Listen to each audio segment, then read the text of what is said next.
We can never tell because it does the little swirl thing. Hi, y'all. Hello. Hello. Welcome. Did you say hello? No, No, I I said said hello. hello. Close But enough. that's close enough. We're back from outer space. Stop having that sad look around your face. We are live this time, and it's cracking me up because we haven't been live in been a while. Like a month?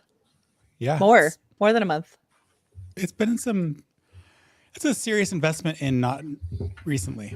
Now we So can use yeah. it. Hey. We've had a little bit of goof offs with some gameplay, let's play-ishness too. So that's kind of fun. But yeah, whatever. It's all good. Hey, Andy and Jillian, how are you? Get We used to having bangs again. we have bangs now. Things have changed. Yes. We're all different now. My boss's nickname will make sense yet again. My boss has called me Bangs since I had bangs the last time, and I have now unicorn it'll hair. fit. You do? Some- Ding! Doing. One little thing. I'm wearing my red cap.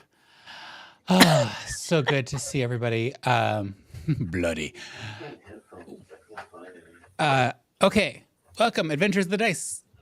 We are getting started. I will be guiding or waiting for the players to deciding in the mythical realms of probability of demise.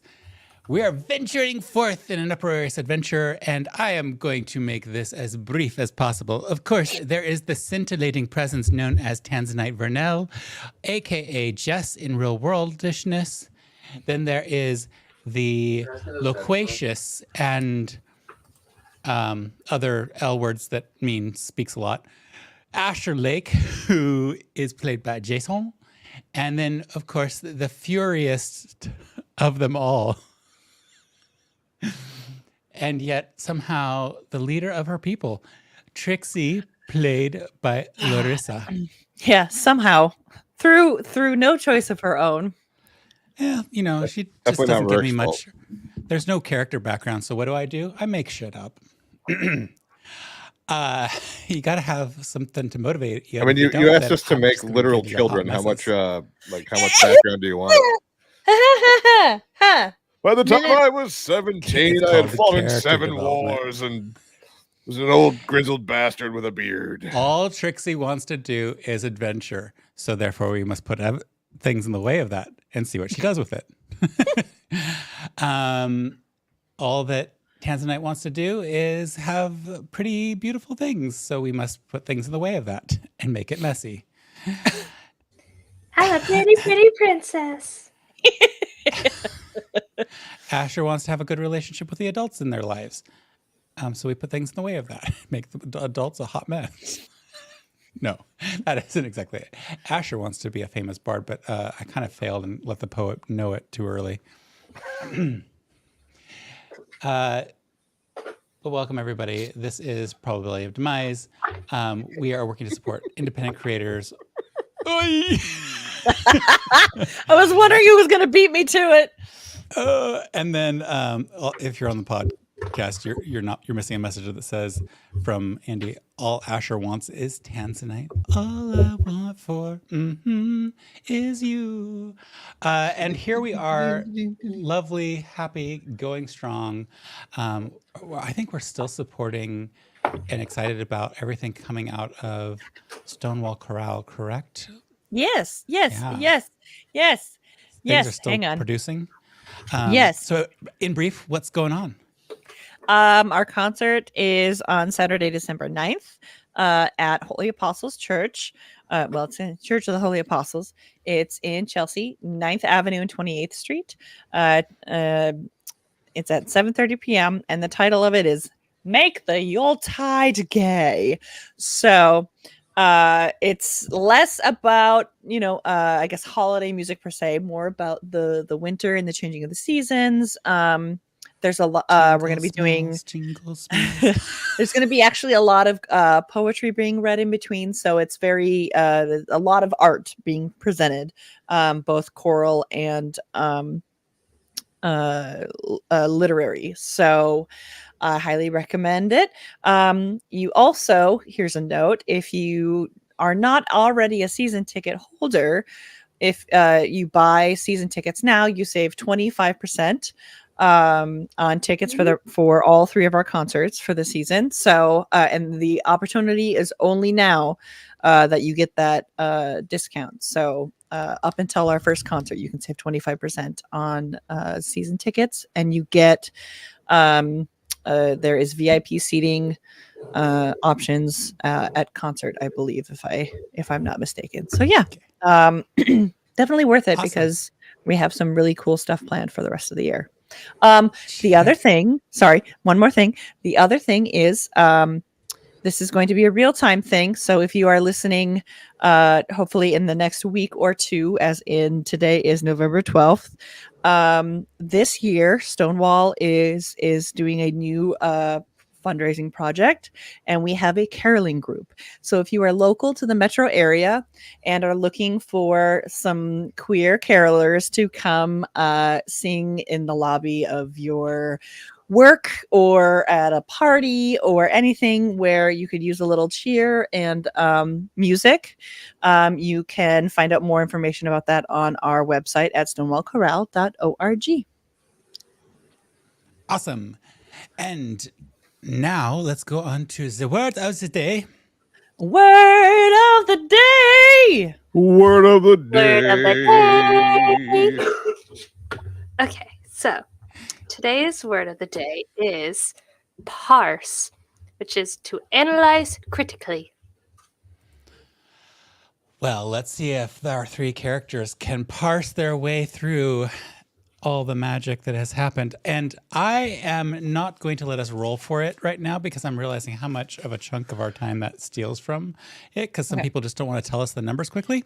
So to move our introductory segment along a little bit quicker, I'm going to That's just the reason. do it. That's the reason it takes so long. Shade is cast of this Roll show. for shade. No. Roll for intensity of burn. Roll for ridiculous. Yeah. You all were last gathering around, connecting with mums, becoming leaders of people, the Scurrian people, if we choose to use that name. I'm not sure that I'm down for that, but I feel like as the inventor of Trixie, Larissa will have to come up with what the name of her people is at some point. It's not Flurians. Sorry, no, go It ahead. might be the Furrians. And Do it. Furrians. then you Cannon. headed off to a wedding. You saw some people get married. People gave gifts. An entire race of people was created. And really, that's where things stand. Not a lot had happened. I mean, it was just only a few minor world-changing issues and events. And, you know, it may have been that somebody handed off some bracers of defense. Somebody else handed off some, you know, somebody made an entire new race. No biggie. So with that, we are coming back in, and that was uber fast, to Probability of Demise and our friends, the Timeless Trio, currently in Overton itself. So hey, welcome back home, and I hope you don't lose your airship.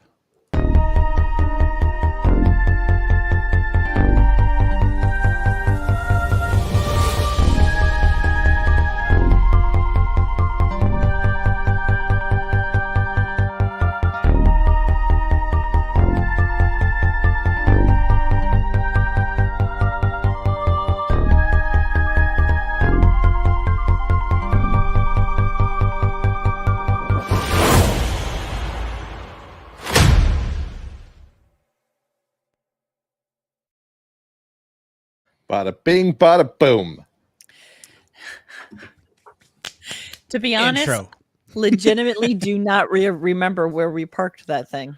It's in the Delve, and we took the portal back to the wedding. Right. Okay. It's parked at our mansion, Yes. Right. defended by Yep. healers in training. Mm-hmm. Hmm. Yeah, it's a solid defense force. So You are at the end of the wedding. Presents have been exchanged. An enormous gift of serious gravity and possible consequences that have yet to be determined has been bestowed upon the people. And I just gotta ask, what y'all up to? You are in Overton, and the bride and groom have disappeared. The party is waned. The party is to me. over. That depends. Was Trixie drinking at the party or not drinking at the party? Does it really matter? It tends to steer the course of our events when you drink. So I mean, to be fair, I wasn't. I didn't. It wasn't drinking necessarily that derailed. It was me avoiding seeing my mother. So that has now passed. I mean, and how about them dragons? Yeah. I don't know. I think we either need to figure out these eggs or we figured out the go end. talk to Shep I mean, about dreaming. we yeah, technically we figured Trixie's out. mom. eggs. Trixie's mom is managing the eggs now. Yeah. Problem delegated. I think we need to go get our airship at some point. Yes. Um, So okay. Well, is there anything that we need to do while we are here? Is there something that I need to do in terms of? I suppose I should check in with whatever my operation is these days. is Tilly still around? Because she was running that, and she said she needed signatures from you at some point. Yeah, that's what I'm talking about. I'm going to look around and see if Tilly's still at this wedding party. Tilly is very much not in evidence. She checked out a little bit earlier than the bride and the groom leading. She had some logistics to arrange to ensure their night was uninterrupted. And you can probably presume that she's back at the office at the windmill or somewhere equally. Or in bed because it's like late. It was a early in the day-ish comparatively wedding. Okay. Lasted only a few decades. I mean hours.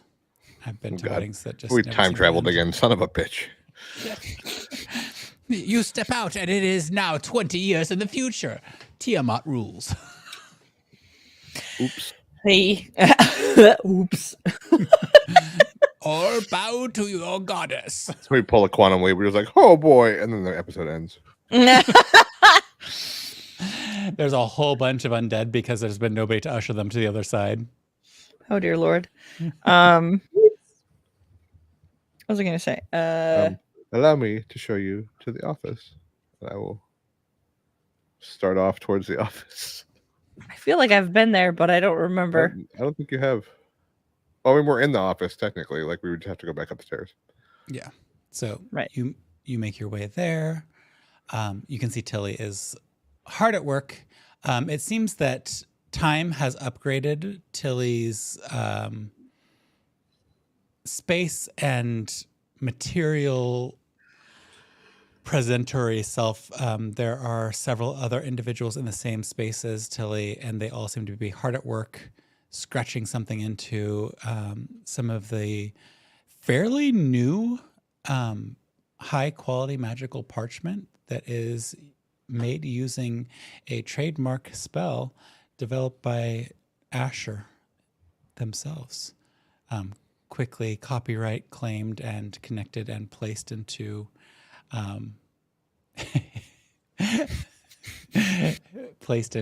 We don't need roads. few different things. So anyways, you all see Tilly hard at work. And I would just love Trixie to roll a stealth check. What? Tilly has advantage on seeing where y'all are, which she needed because that was not one. And a 15.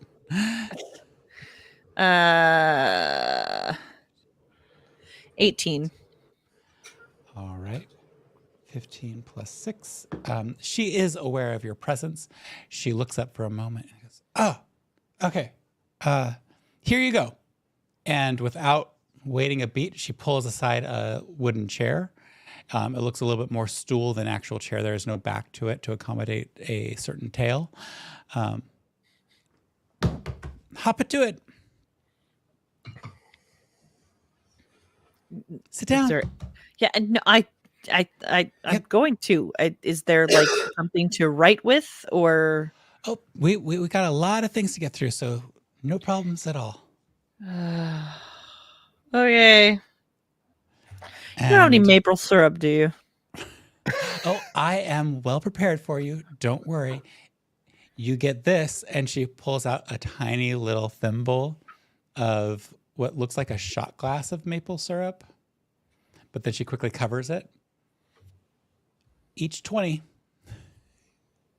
It's reward systems. It's like a star chart. Watch out. Asher's like counting the shots of maple syrup. Like, oh, Syrup. syrup. Maple syrup. It's Asher, syrup. since It's you're gonna the say one who syrup chose in to count Scotland. them, could you go ahead and roll really. a d12, please? I can't count 12. Where's my d12? That is the dodecahedron that looks cool but doesn't have the magic 4. of a 20. Only 4 shots lined up. No biggie.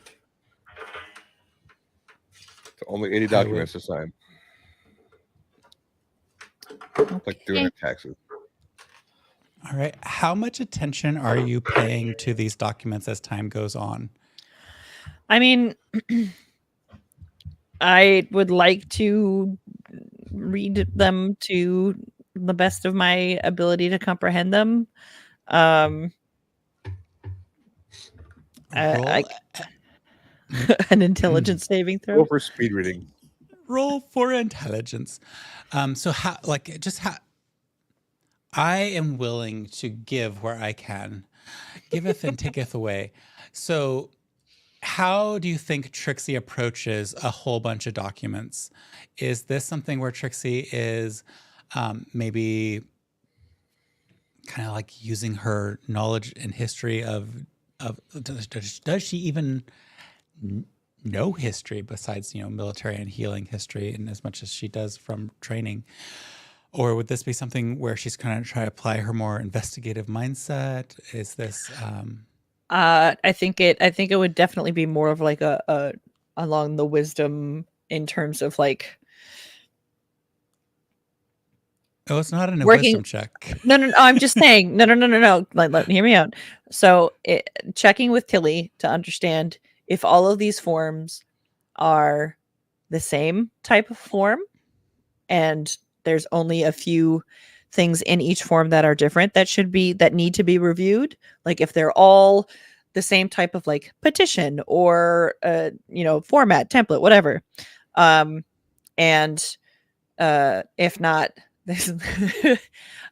to organize them in piles of those and then go through them that way. So I don't know what. Let's see if you're able to attain Tilly's cooperation, keeping in mind that this has been a long delayed bit of work that has piled more work into Tilly's lap. Mhm. So go ahead and just roll a persuasion check, if you would be so kind.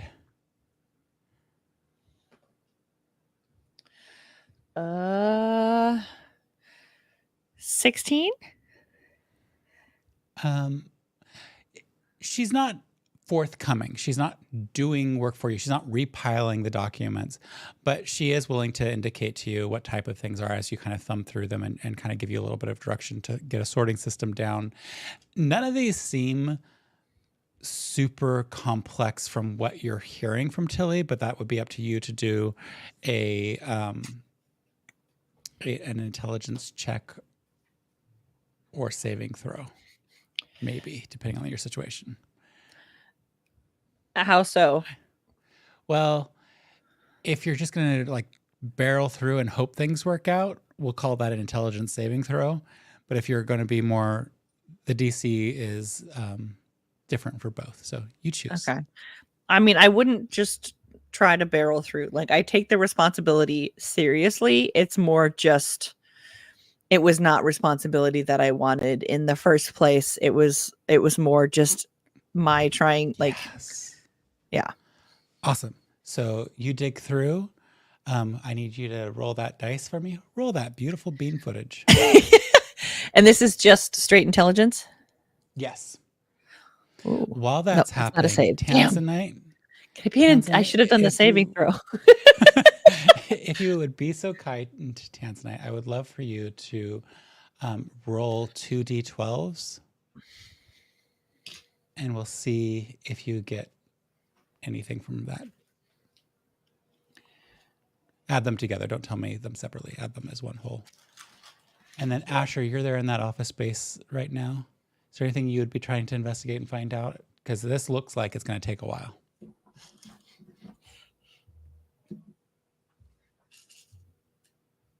You muted. You muted. I'm gonna meander over into the Bard College section and just see what's going on over there.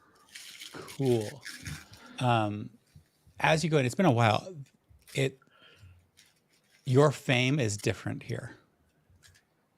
You're all famous because of your abilities and capacities, but here in the Bard College space, you are idolized, but in a way in which a favorite professor is idolized.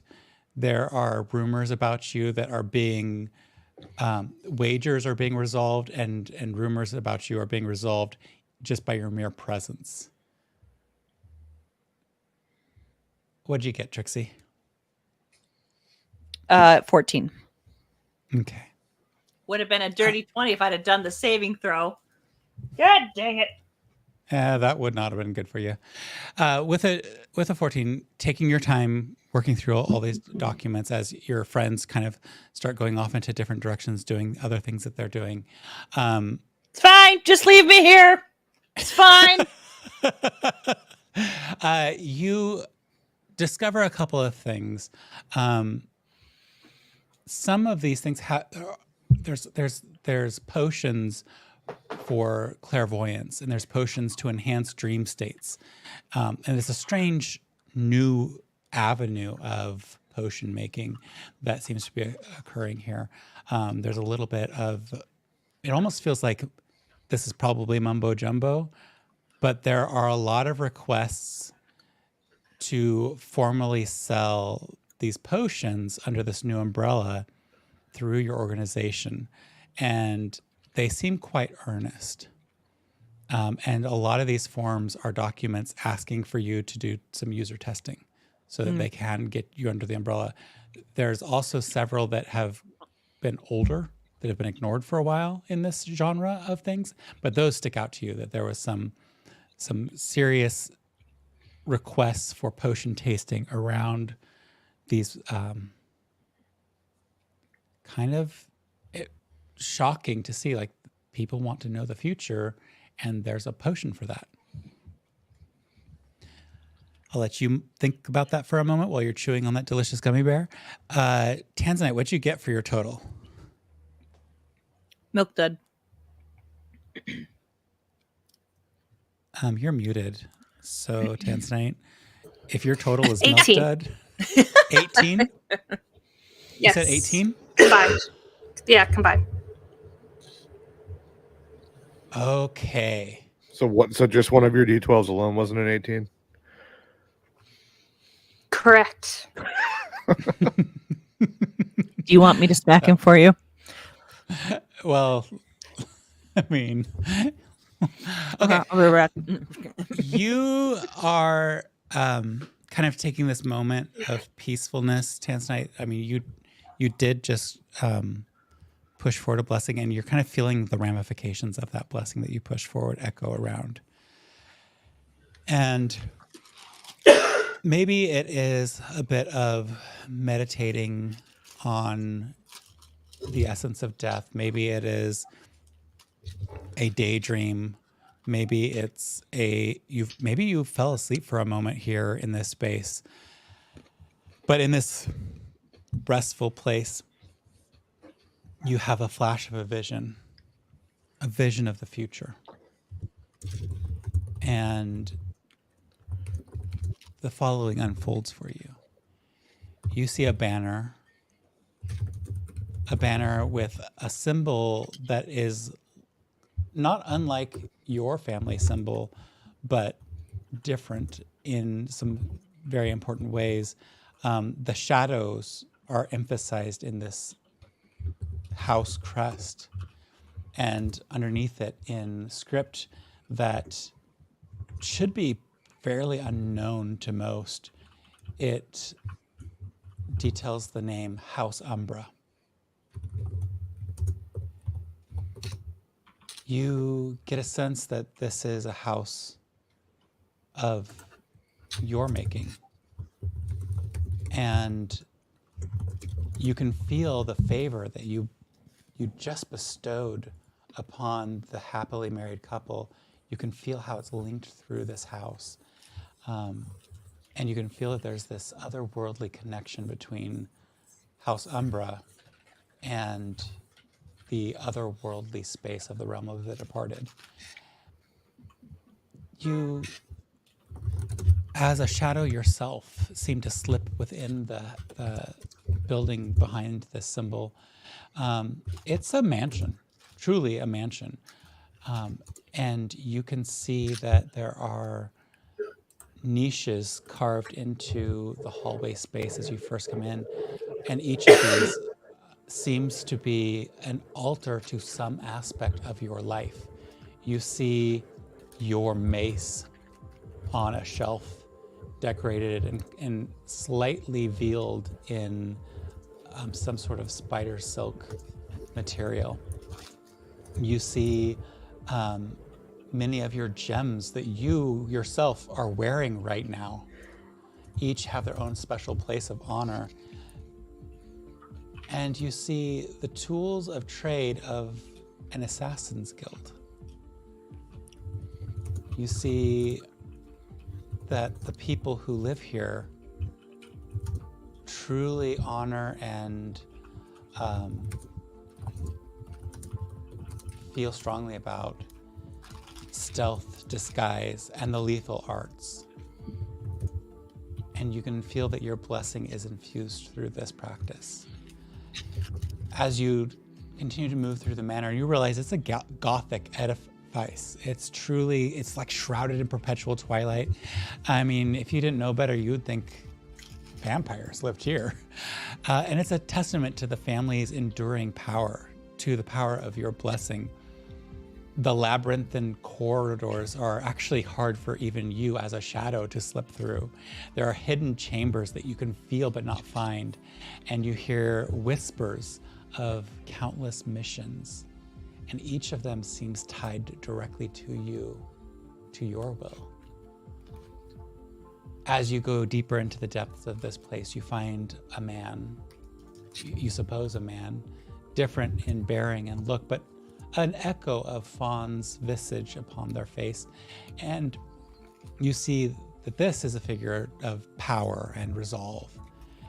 They are currently going through some sort of list, their face serious, his eyes kind of imbued with wisdom of the ages, seems to peer into the souls of those who are in front of him.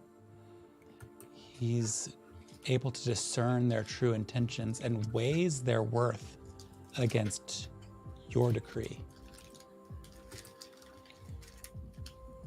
You're pulled away in a swirl of shadow, and you come upon a woman, the matriarch of this clan, ethereal beauty, untamed spirit, and you realize that this is the spiritual anchor for this family, you guess.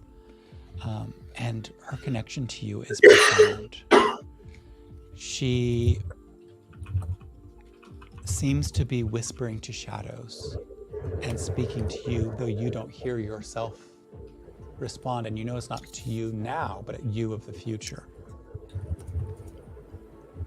You see behind her a series of portraits, children her children and his children, raised in the manor's austere embrace, and you can see that they've been molded to instruments of death. Their minds are sharp with arcane knowledge, and their bodies honed to lethal perfection.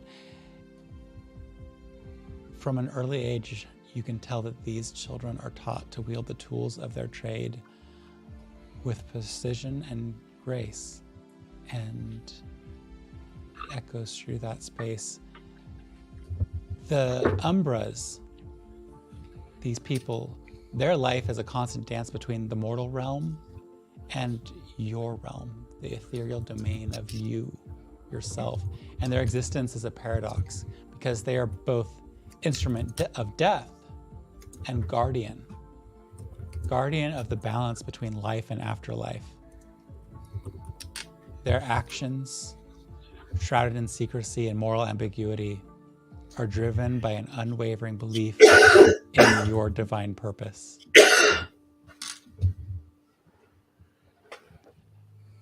Coughing aside, you see this future laid out before you for a people that you created.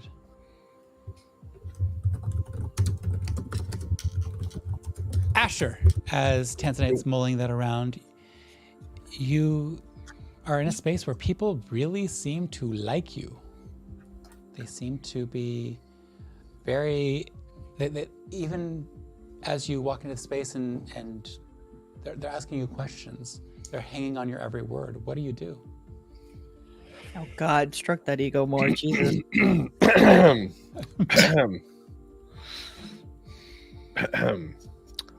Hello, friends. What's up? There is a cheer. Oh, Asher. Oh, Mr. Lake, Asher, Mr. Lake. Yeah, My lord. It's like a press conference. I'm like, yeah, you. Do you have a question? When you did, and they begin to go into a second or third hand account of you creating a chest to hold treasures. Oh. And as they share that, they start asking you for tips that it's like they're somehow between awestruck at your artistry and trying to pursue the scientific methodology behind your magics. When did you do this? What was your, what drove you further? What drove you into, what caused? Well, I needed to move a lot of treasure over a long distance, so I needed a box. That was the primary motivation. You see clapping immediately begin, and one young woman, just her eyes aflutter. She's kind of blinking at you a little too much. Oh, Mr. That is so deep, Mr. Lake. It's really Oh not. my God. It's really not.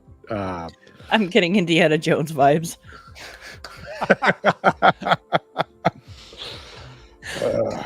It's really not that Make her deep, blink. Make her blink. Make sure there's nothing on her eyelids.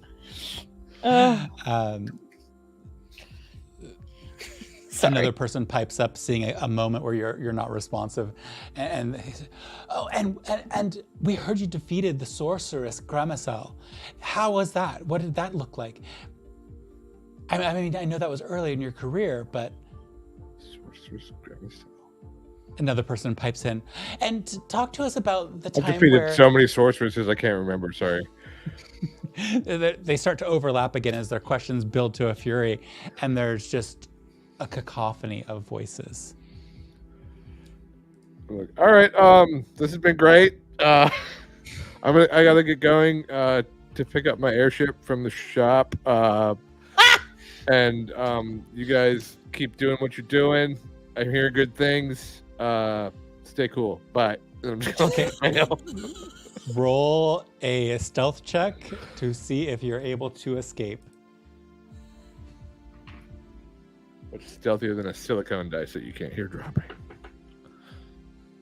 I love those bouncy dice. Pretty stealthy. Absolutely. That is a 26. Ooh.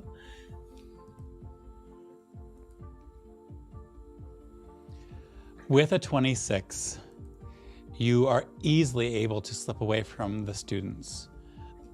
Who you're not able to slip away from is one of the professors. And they're just as bad. You can immediately see it by the glint in their eye that they are fully bought into the Asher legacy. Oh, no. And Is it a I mad just glint? wanna know, as you see this obsessed individual, and it's truly transparent from just a quick glance, how you want to handle this professor of the Bardic College.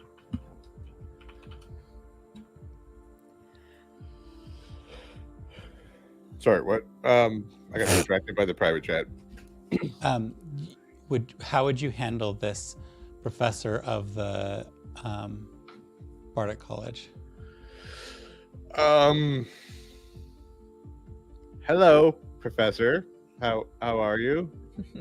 Doctor. Doctor. Oh, Poet. I Poet, am poet, so comedian, pleased you can take the time to speak with me. I do have some questions about some of your recent exploits. The fire in the pumpkin patch, that was truly an exquisite piece of creative work, and I am truly interested in the art of pyromancy, and I would love to get your notes. And they grip your shoulder, and they seem to be steering you to a hallway. I would love to have you look over my research studies on the pyromantic arts and see if you have any additions or thoughts on this work. And they continue trying to steer you. On the upside, the kids are being left behind. On the downside, you're being a little bit manhandled. Okay. I'll go check it out as long as it's not. I'm not going to stay there forever, but like if I don't know how much time you need, but I'm happy to take a look. Oh, no worries. It'll only take 10 or 12 hours. I've got about 5 minutes. I have to go soon. But once you see this, I'm sure you will find yourself unable to resist further inquiry and discourse on this. So I believe you have a shortened time frame. I'm certain that I can intrigue you greatly with what we've got going on here. And he's at the door, turning the knob, and you get the sense if you don't escape now, you're in it for the long haul. Okay. When he opens the door and goes in, I'm just going to reach out and close the door behind him and then run away. Okay, let's do a sleight of hand check just to see how slick you are. Oh, that's like 11. Oh, I'm sorry. Yeah, sure. As you go to turn the things around, he's quick to put his arm wrapped around your waist and pull you along with him. Are you resisting at all? No, I will go in for a minute. Okay. He pulls it, and you and as you kind of move into the space, you're greeted with a beautiful office.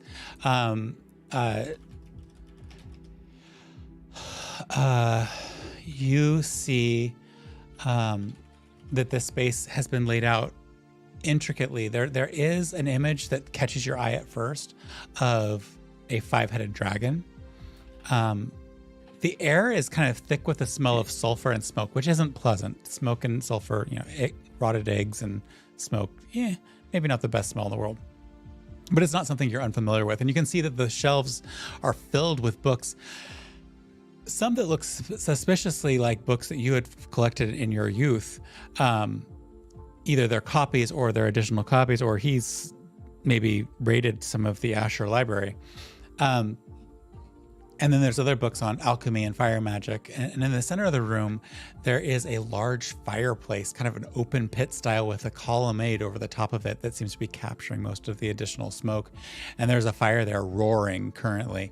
A large desk is located right in front of that fireplace, and there's a variety of tools for working with fire, including tongs, bellows, and a fire poker, a red hot fire poker.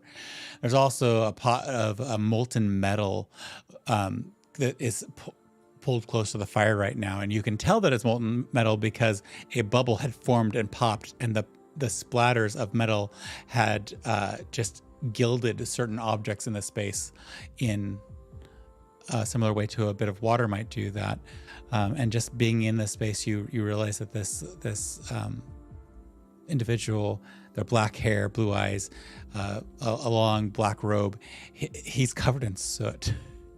And outside of the Bardic College itself, you wouldn't really hang out with somebody who appears in this manner. But you can see that this is a space where somebody who's truly committed to an elemental component of the world. And as you are kind of absorbing this room and catching sight of the image of Tiamat, you hear the door close behind you and lock. Oh, so let's get started. I would love for you to review my current research paper. With the giant image of the evil god that wants to kill me. Yes, I am quite curious about how this creature is able to handle so many different, or at least it's described as nobody's really survived to witness. But apparently there is evidence of both fire and lightning and acid and some other things that were left behind in the elven cities. I'm extremely curious about that. So when I found this piece, we raided recently, and his voice drops. We raided a cult, and were able to collect many interesting bits and bobs. You didn't find any masks, did you? Oh, as he says that, he gestures over, and you do catch sight of, beneath a cloth, several masks. I should take those. Those are really dangerous. Oh, no. I can't let you do that, as they are part of the research that we're doing right now and trying to discover more. But don't worry, they're being handled with utmost care. Okay, well, just don't put them on. Oh, no. We only put them on test subjects. What kind of test subjects? Oh, just your everyday volunteers. Like who? Oh, we had a collection of individuals who had engaged in nefarious activities, and to commute part of their sentence, they volunteered to be test subjects in this work. Quite a bit of information has been achieved through that. We've learned quite a bit about these masks.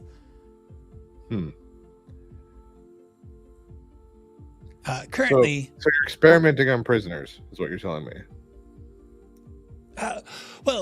When they volunteer to do this, of course, they're no longer prisoners. They're research assistants. Well,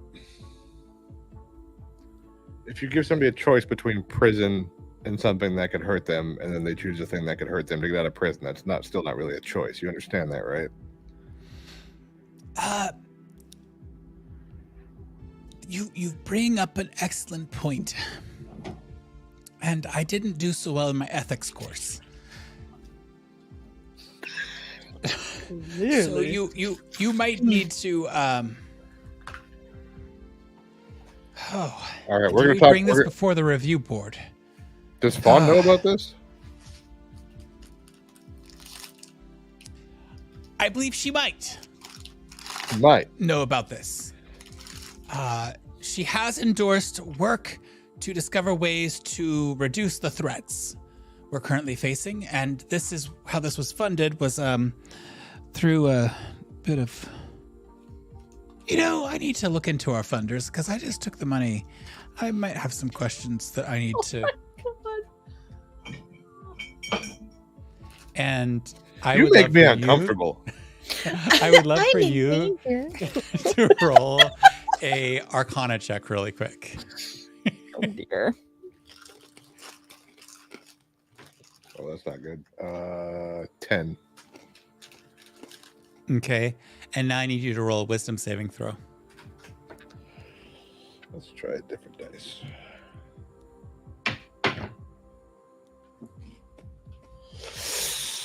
Also 10. At any rate, things seem to be quite. I have a lot of questions about what I've been doing here, and now I kind of got excited about you being here, and then helping assist in the investigation of the flame. But maybe these masks, and that image. I believe that was. Oh no! I think I made a mistake. What's your name again? As you ask him his name, you see foam coming from his mouth. His eyes go glassy, and he starts to shake violently. Am I anywhere nearby? Nope. Oh no. I'm just gonna step back as far away as I can, I guess. Is Boomer with me? Boomer's always with me, floating around. Yes, Boomer is with Okay. you, I'm sure. Okay, Floating Boomer, or but tucked away. be ready to, if I tell you to shoot this guy.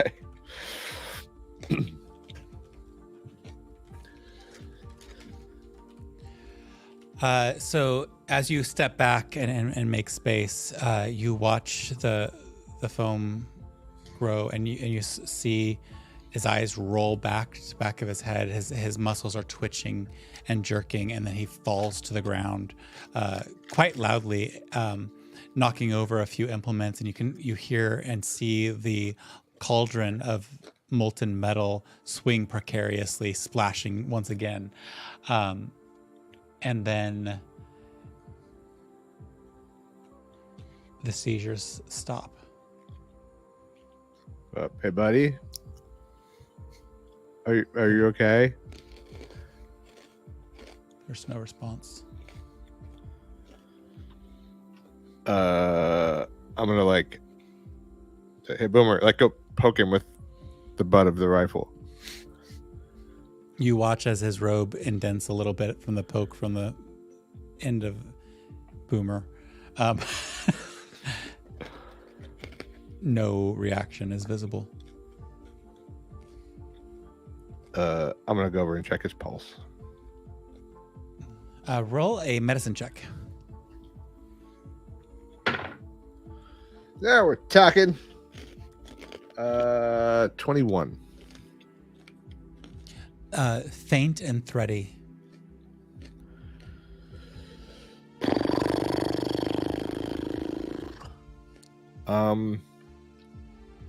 Trying to figure out if he's cursed or if he's what his deal is. I will try a healing word. I will say poetry is song. Music can support healing. Listen carefully. Cast healing word at some level or other. Let's say third level. Okay, you cast the spell. You feel the magic energies go forward, and he hasn't taken the best care of himself. So you do feel some of your ability go into. I have a feeling I might have healed a especially- burn or two. Yeah, but it's not affecting whatever has caused this seizure. Okay, well, I healed him for 10 if that matters, but I'm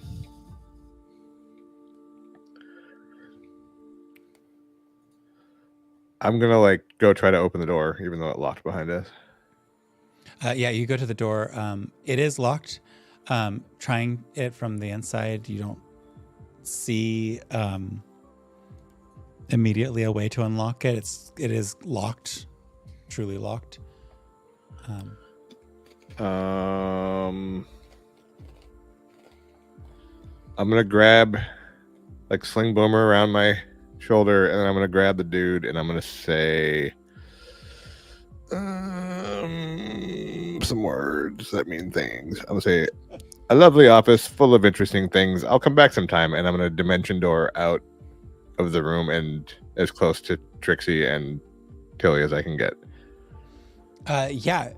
Trixie, you've been going through these forms. That evidence of there being a bit of work in a new genre with the potion making there in front of you, handling the paperwork as you saw fit, making the decisions. What? Just curious, for no reason whatsoever. What decision would you make about testing and or allowing the production of potions of clairvoyant possibilities?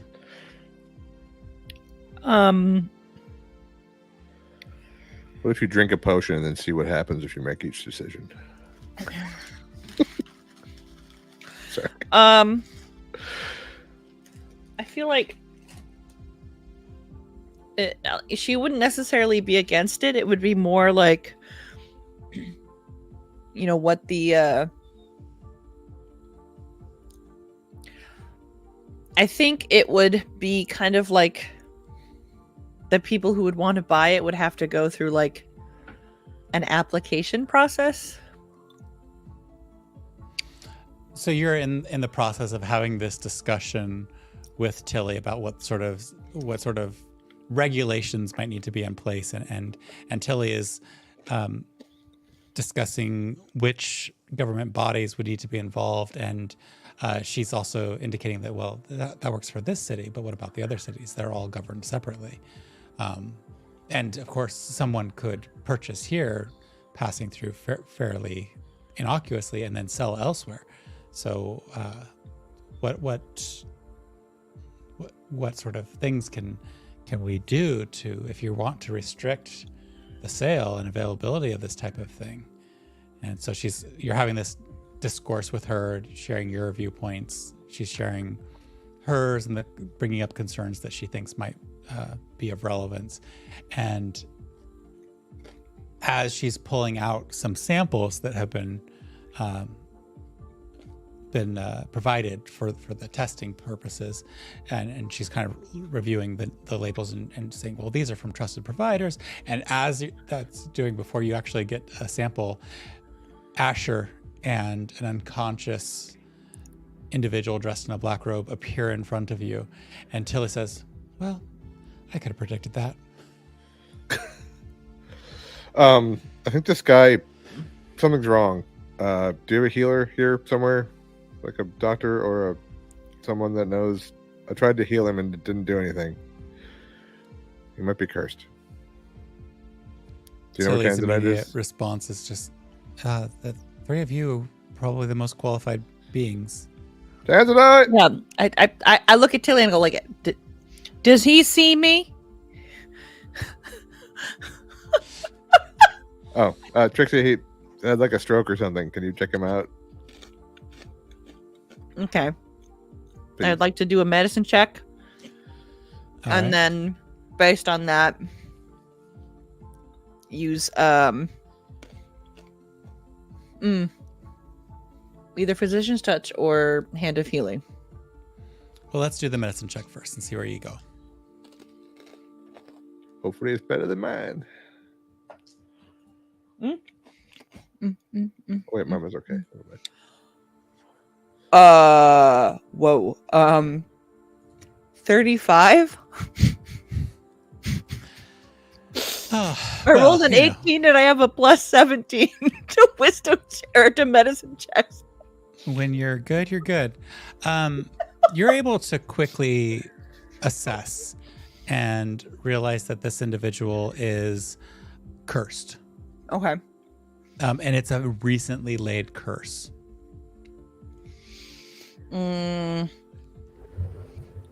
I could Let help me- with that.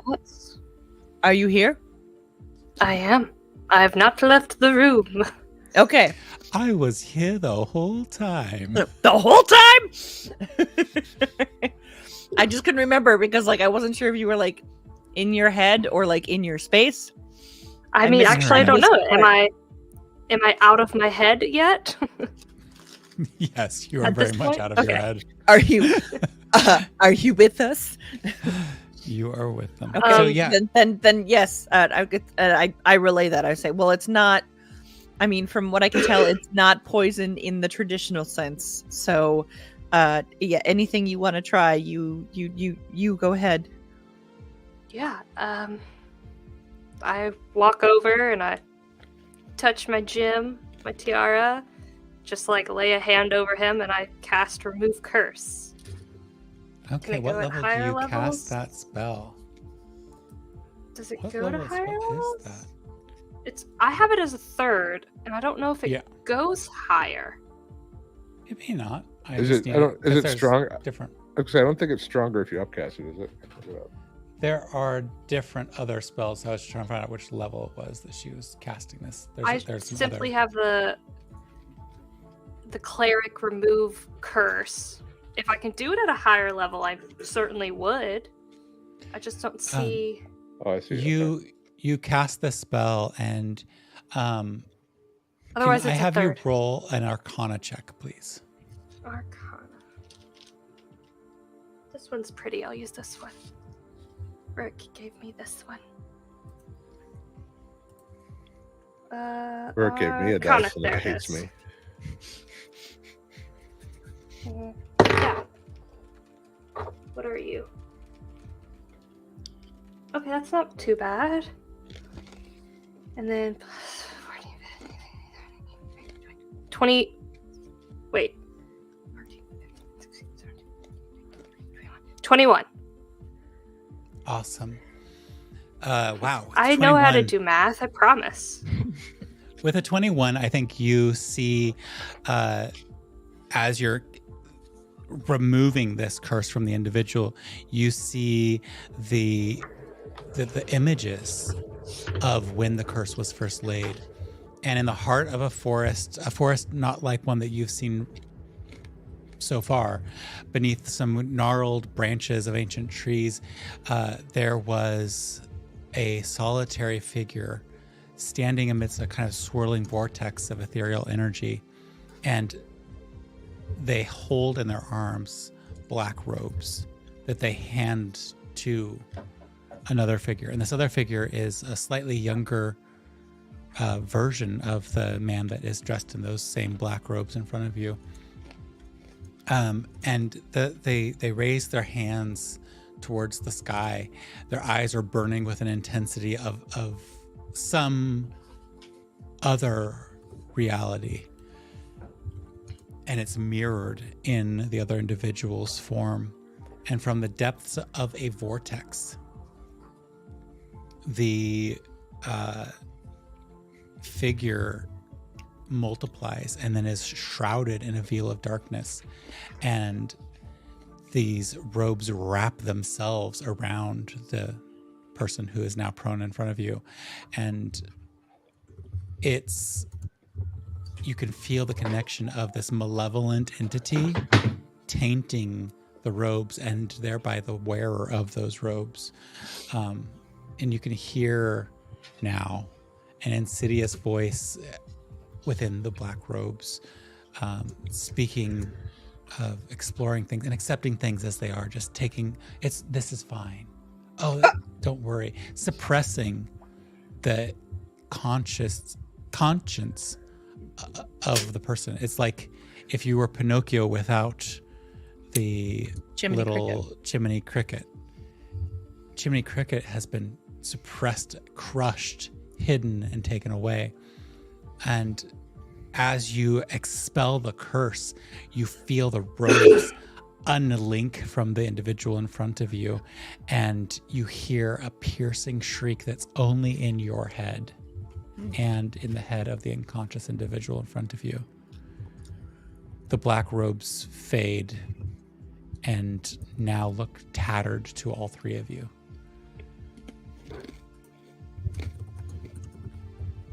I'm gonna peel the robes off the guy and just be like, I'm gonna go burn this. Yeah, you can take the robes. Trying to do what you do. Did you head down to his office? That's the closest fire you saw. I will go outside and firebolt them. Okay. On the ground. each hit of your firebolt seems to do no damage to this. They resist these abilities. I've learned my lesson about shooting fireballs in town, so I'm gonna not do that either. Okay.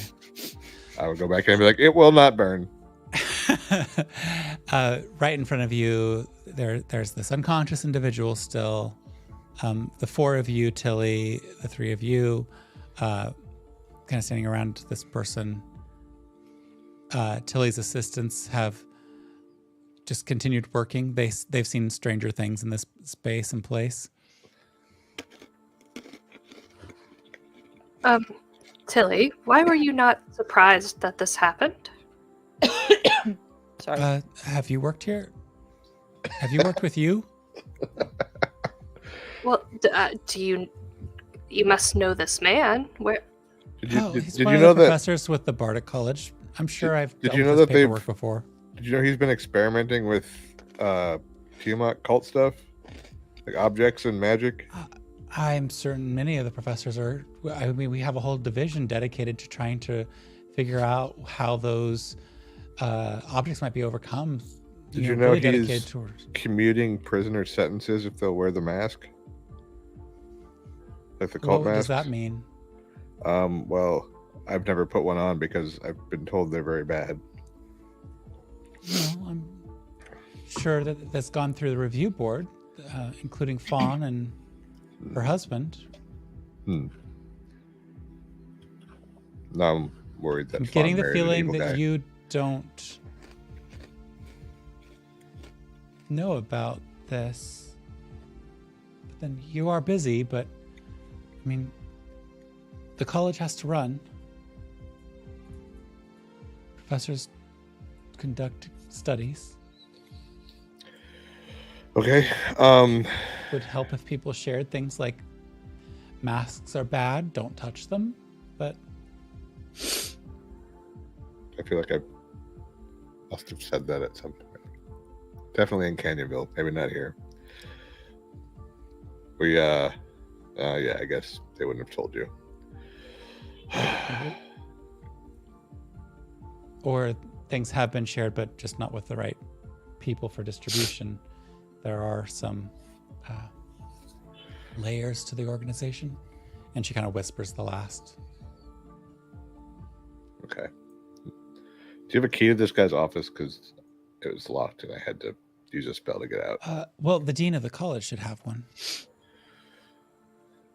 I'm Okay. not directly interfacing Where's- with those. Where's the dean's office? I should know that, but I don't. Just down a couple of levels. But he's with Am I the dean? Fawn right Wait. now. I was just gonna ask. I was like, "Are you the dean?" Well, you could always assume the duties of the dean should you wish to, but Fawn's with him right now. So Why is They just Fawn got not married. on her? Oh, right. Yeah, that. She's at her wedding reception. No, they Yes. left. Oh yeah, that's right. They got married, so I'm sure you're like the three of you are the founders of this space, so go do what you need to do. I'm not going to interrupt somebody's wedding night to look for a key. I'm just going to go break this door down. My -1 strength modifier. Trixie, come break this door down. Okay. Not to interrupt what's happening, but is this super high on our priority list? It's Tiamat adjacent. Like he's researching we her. He has a just- big picture of her on his wall. He has some cultist masks. I just want to look at his notes. Okay, that does make sense. Then we may find something to help us fight them. Because we still have to do that. There's 5 heads and 3 of us, so any advantage we can get, I guess. 5 heads versus our 3 heads. Well, we have Shep. 4 heads. Hi, Shep. I don't know You're if so he's here. quiet. I forget Shep. you're here sometimes. Shep isn't here. Oh, I was going to say, I Never don't think mind. Shep is He's here, gone. but So the three of you head down to the office. Is that agreed? Okay. Yeah, since Asher knows where it is, Tilly's just working through some things. Before you go, Trixie, she hands you one last sheaf of paper. And she just says to you, "This one's weird. Take your time. I've rejected ones that were along these lines on your behalf, but this one, I thought you might just want to check into it." Okay. Well, she's doing that. Are any other professors running around in robes like this? No one else is wearing the specific robes that you can see at a glance. Go ahead and roll the P word. Perception? Perception.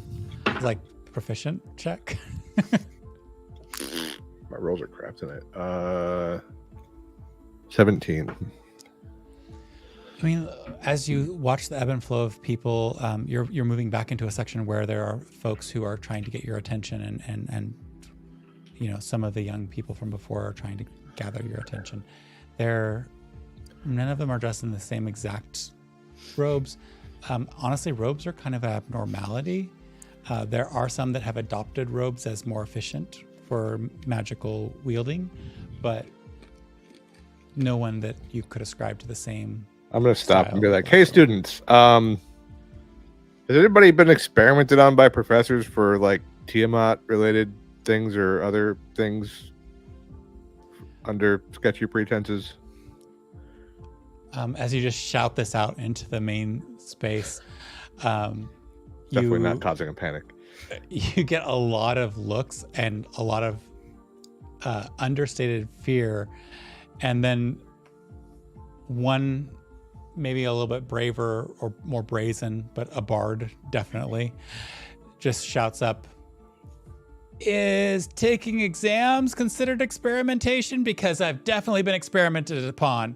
These are outrageous." And then a bunch of people chuckle and laugh, but like overall, there doesn't seem to be a reaction of negative connotations, but there is a little bit of just pausing and confusion. All right, never mind. I'm just going to leave. Great. So the three of you go to the door. You're outside the door. I'm going to try the handle again before I ask Trixie to kick the door in. It is clearly locked. Okay. I used to have... Oh, I do still have knock. I thought I got rid of it somehow because I couldn't find it, but I do have it.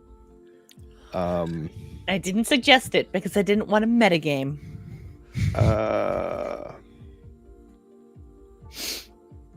Weird. Okay. I always love these moments where an activity that could have used one spell has now used two. Hey, I got him right to where he needed to be for help. So I didn't have to True. carry him with my poor You strength. are the best ambulance service available in Overton.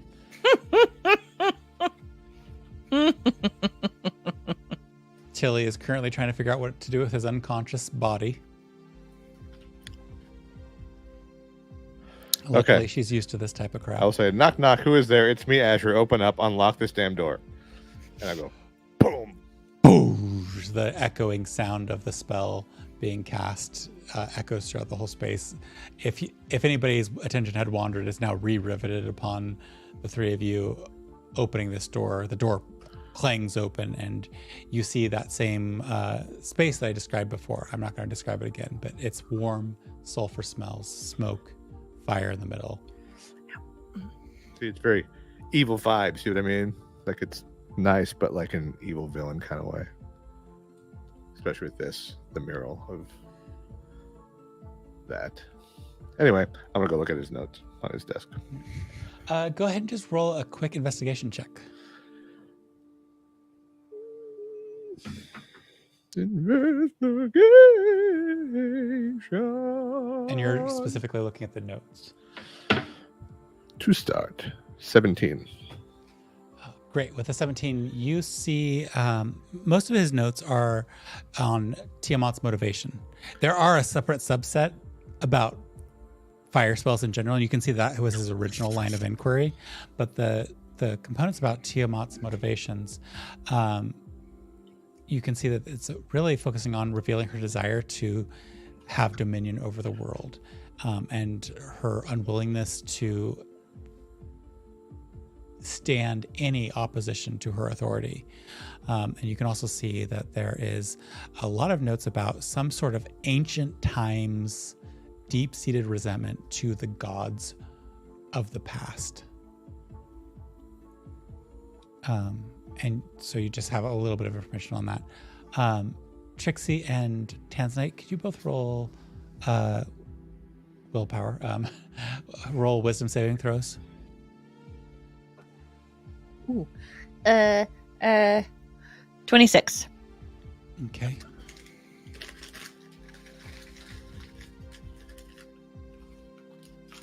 Well, I Yeah, used that to one. that, but, oh no. Trixie, you catch sight Someone's going to jail. of, it's almost invisible to you.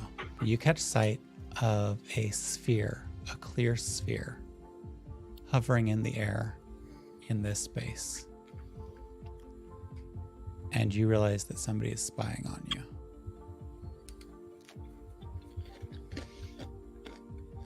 I would like to.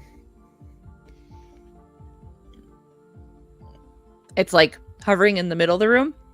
It's hovering in the middle of the room, and even as your eyes start to look at it, you can tell that it's becoming fragile.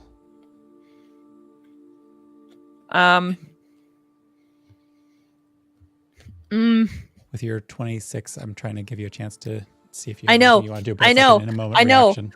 I know that's the problem. Is I'm not a magic person, so I don't have like a. Do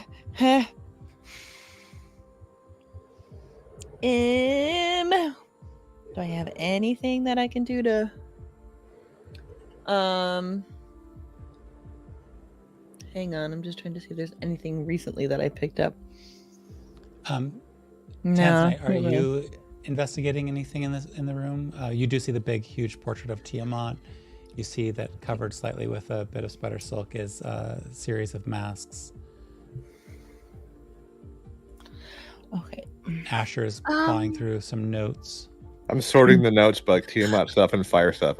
I'm like, I'm just gonna parse these out. Hang on. So what I would like to do, I guess, is just to reach out to try to touch the sphere, and like push a point of key at it to see if I can like feel anything about the person that like. I don't know if this is something that you can do with key. I mean, to see if I can get a sense of the other person. Let's see if you can. I boop her on her nose and I go, "You got this." And I give her some guidance.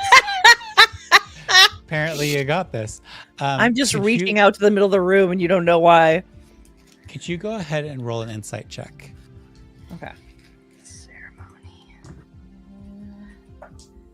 Oh, even that's a 28. Jason, you have the D20. D20. Ooh. With a 28, Trixie, you pop it and it shatters. But it was going to do that anyways. It was going to do that anyways. It wasn't you. You know that it wasn't you. But what you feel is something kind of terrifying. You feel like there's this primordial creature behind it. It's not a being like you or your friends. This is something awful. And it was watching everything in this space. And based on the interactions that I've had with Tiamat so far, doesn't feel like her either. It feels like her. Oh, okay. 100%. Feels like part of her was paying attention to this. Well, she's definitely up in our business. What do you mean? Our business or the business of this room? Well, the business of this room, but therefore our business, because this whole place is our business. there was a bubble. Watching. Like a. I'm gonna look at Tanzanite. Like a divination spell. Not sure. I don't know how I noticed it and y'all didn't. I'm not the magic person. Maybe one of those other people was a magic person. Maybe you're a magic person now. You have a magic One of those ring. other Leaders, Oh. No, I think I just noticed something you didn't, but like I'm not very useful about figuring out where it came from or anything. Like, it would have been nice to be able to like track it. I'm gonna like stand up on the desk and like wave my hand through the air where she was talking about. I mean, it's gone. It burst. I think if either of you, Asher or Tanzanite, are proficient in Arcana, you could roll an Arcana check. Okay, I'll give it a shot. I have half proficiency in Arcana. Oh, you have it says half. the bard thing gives you the... Yeah. 22. With a 22, what she described sounds exactly like what would happen if you cast a divination spell to go and spy on someone or to foresee. It's like that's how your view would be, encompasses this little tiny invisible orb. And those who are wise to it can usually spot it and prevent those spells from being successful. So what she sounds sounds exactly like that situation to you. Yeah, it was certainly exactly what you thought, Trixie. But you said it's not here now. No, it broke. So, can I see if there's anything else in this room along those lines? Whether it be from Tiamat or not? That's probably sure. the only one, but maybe even in... No. Rephrase. Can I try to see if I can find like an indication of how it got here without anyone noticing? That's what I want to do. Okay, so now I'd like you to roll an investigation check. Okay. Investigate. No, that's not right. Yeah. Investigation. Where's investigation? Where are You you? do need to like make up an actual thing for that and record it so we can have it as a Good. I only have sound +1. I thought I had a little more. I don't. Oh, good. A whole 10. Oh, good. I think as you're like looking around and everything like that, trying to spot if there's any like source for that to have been cast, instead you're just distracted a bit by the mural of Tiamat, and you see that there's words written there. I just breathed and spit. Sorry. Gross. That's because I was trying to go, but as I did that, I like breathed. Anyways, I go, words. There are words. Can I read these words? I assume I can't because I don't have many languages. Which languages do you have? Let's see. I have traits. Not traits. It's on the first little space. There it is. in the- I have common, elvish, sylvan, and undercommon. Yes, this is none of those. Okay. What are you seeing? Can I see go, this? Smart ones. I point. I'm like, look.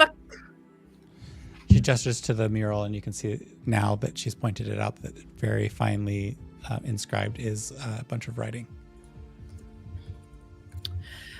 I can't read anything, but I can speak anything. So I look at it and I go, well, I mean, Yeah, I have less languages than you do. So I'm like, that's nice. Cool. Asher, can't you read things? Yes, I can if you give me a second. Asher, Okay. as you look closely at the words, you can read this. Oh, okay. Yeah, I have Common, Draconic, Elvish, and Halfling. So is it Draconic? It's draconic. Okay. Oh, I can read this. Never mind. I didn't even have to cast this spell. I love it.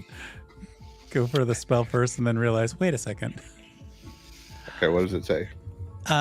As you read it, you can realize that this is like what I would liken it to is like the DK book of Tiamat. And next to each head is a quick description of the head. And you see the white head, and next to it, you can see that it says something about creates an icy blast. It describes how far that blast can go. As you look at the red head, you see that it exhales fire. As you look at the green head, you see it exhales poisonous gas. The blue is lightning, and the black is acid. And this aligns with the dragons that you fought. In addition, you can see that there's typical draconic components to this being. People being afraid. You can see that its tail can lash out as an attack. It also has claws, and its 5 mouths. They can all go into and attack a creature. You also see... Sorry, what was that? Oh, I'm just laughing. It's basically an entry in the monster manual. Is it? It just would think you're describing the heads and the Oh. attacks. That's what it sounds like. It's funny. Oh, okay, yeah. And you can just see a few other pieces of things like where as a god aspirant, there's uncertainty about this particular note, but there is a sense that they might have some way of calling in divine powers to protect themselves. And so, yeah, you see this kind of quickie guide. Yes, exactly. The Pokedex entry is unlocked. I'm going to write all that down in my notebook in Common and then hand it to them to read. Yeah. So you all three are now aware of some of the capacities and abilities of Tiamat. Cool. You don't think we've been killing her children? That probably made her real mad. Maybe. I mean,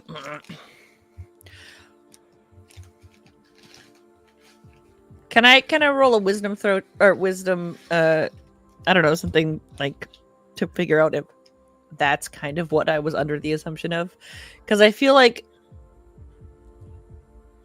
I'm having a hard time parsing out if it's me or Trixie that would. And I'm not using that to get the inspiration. I legit use that word in my lexicon, so don't hobble yourself thinking that you are metagaming in this space. I have been trying to lay this on thick for a long flippin' time. Yeah, you know this stuff. Okay. I mean, I would have, yeah. Okay, so I turn to them and I go, well, I mean, yes. The dragon's eggs, the colors matching the heads. Yes. I wasn't sure if it was her children or her boyfriend.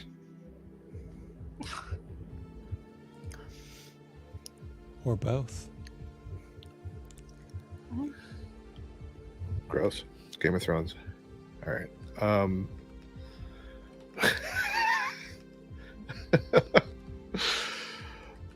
Okay.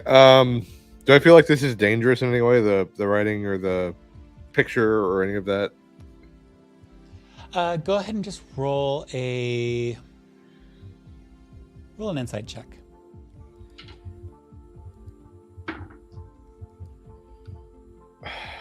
Nine. Wait. Inspiration. 9. Now you're going to use the D20 inspiration. Oh, for fuck's sake. 14. Okay. total.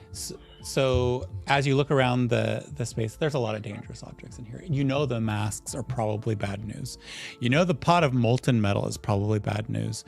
Looking at this wall and the inscription that's there, this artifact that has been extracted, and kind of looking at it closely, it's not that old.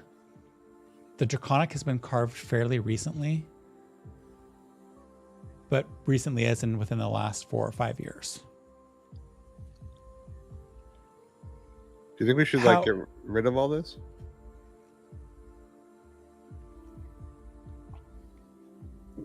Friends?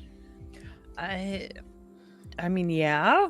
I feel like if there's like traces of her here, then it would make it easier for her to come back. I don't know. Again, not the magic person. I don't know how this stuff works. How would we get rid of it? I'm gonna look at the molten metal and figure out what that's about. Yeah, you go and look at the molten metal. Why don't you roll an investigation check? Rolling so well today. Investigation. Finally. Dirty 20. Awesome. You can tell this is part of an older work. This was work before the obsession with Tiamat took over the individual who occupies this space. And they were interested in trying to figure out how fire and creating things can be done successfully. They had apparently heard about a magical forge in the Delve, and they were interested in trying to figure out if they could magically create something similar, where they could take material, and this is an experiment in that direction. Long interrupted, but still kept broiling. And in fact, the molten metal within the pot is kind of a alchemical tinkerer's potion of sorts. Not a potion to be consumed by drinking, but a potion that, according to the notes at least, is intended to create things of metal.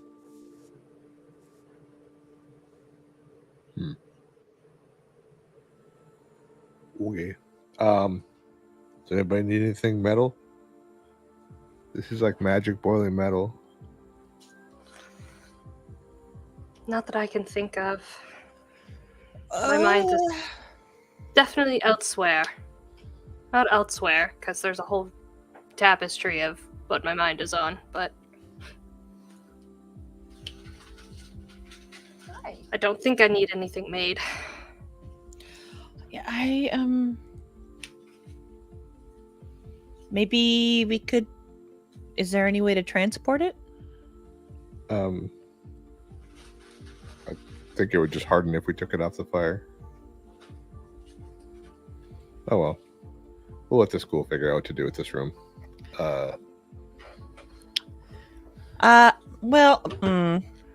We'll leave a note for Fawn to make sure that it gets handled. I think she wasn't quite aware of what was going on in here. Well, here's hoping. All right. So 3 of you head on out. What are you up to?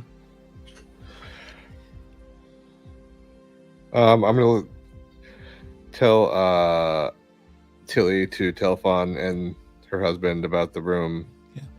And maybe like tell Tilly to make sure Fawn's husband isn't secretly an evil cursed cultist. And then I hope not. I just blessed him. And then ask her to make sure something gets done about the experiment, to make sure that it's like safe to leave all that stuff there. And also to give herself a raise. She's happy to try to handle those things. And she says, "Oh, did you return his keys?" Oh, I never found them. I didn't want to interrupt them, so I just used magic on the door. As one does. Yeah. Okay, well, great. I'm taking the raise. And Tilly looks at you, Trixie, and says, Trixie, Did you? I know you've only had a few minutes, but did you have a chance to look over those notes? No, but can I do it now? Yeah, you could look over it. I was gonna call? I guess that's the word for it. Someone. I just came up with that word out of my brain. That's a good word for it. It's like yelling, but with your mind. Calling. Yeah.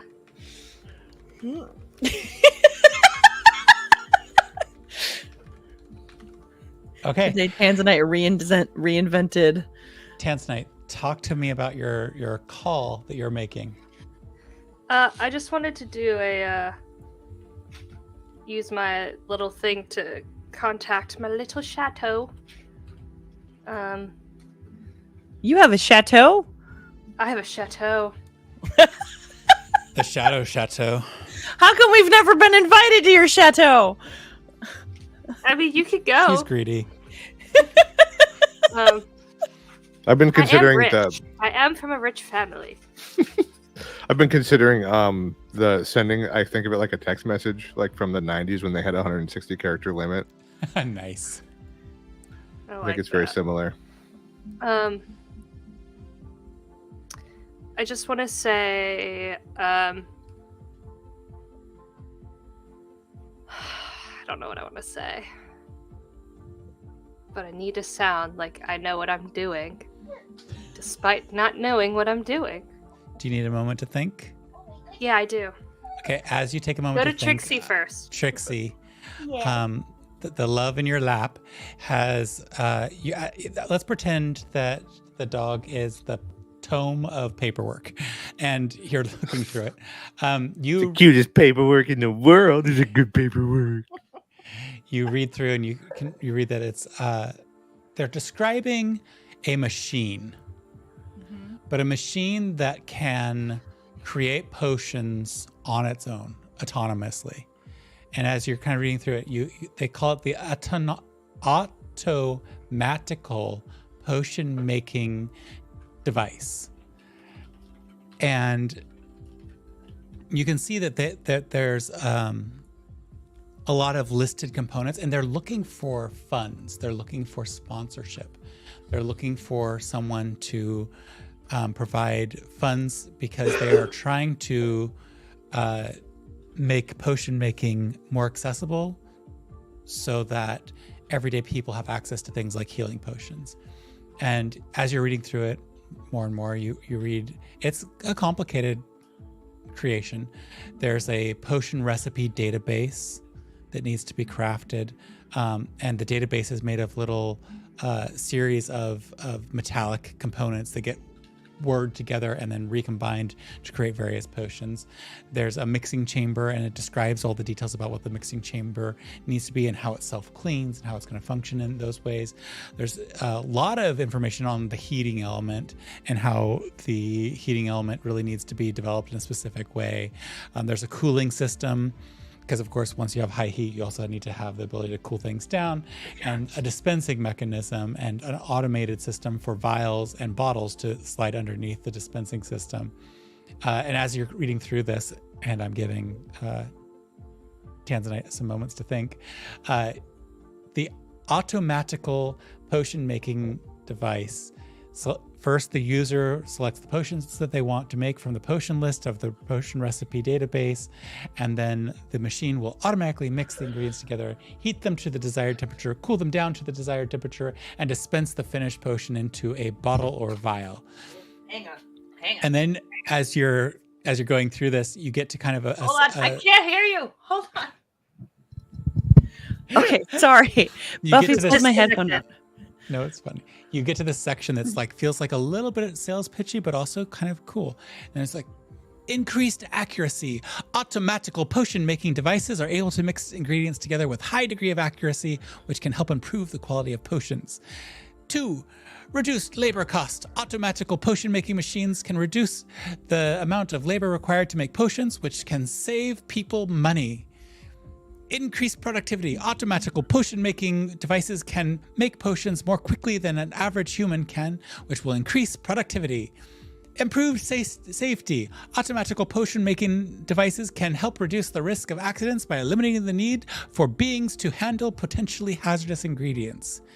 And then they list off some future directions where they're looking to take the automatical potion making device and develop new technologies such as automatical potion making robots and automatical automagical potion distribution centers and automagical delivery services. And you kind of get to the space where you're like, this person really loves the word auto magical. I don't know, Tilly. What do you think? Well, I mean, they have horrible grammar because they kind of point out a few places where the sentences, like there's one run-on sentence that's probably like 3 paragraphs of content, but they actually, the diagrams look, well, I don't know for sure, but this is your area more than mine, but it looks realistic. It looks doable. Yeah, but what do you think about the intent? Well, so I met them when they delivered, and they're from the poorer quarter. They truly believe in this. Okay. I think their intent is there. It's how do we protect them? Protect the creators? Yeah, against all the people who would use this type of automated thing. I mean, in bad ways. Is there a way? We don't way? even know if this would work, though. Right. They don't even have a proof of concept yet. Is there a way to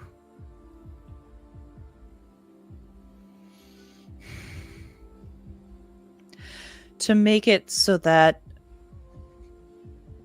the documents are, whether it be the plans, the schematics, whatever, are only legible by the creators and us? That way someone else can't take it? Or like, can you maybe work with some of Asher's people to see what kind of security measures we could enact to protect the documents?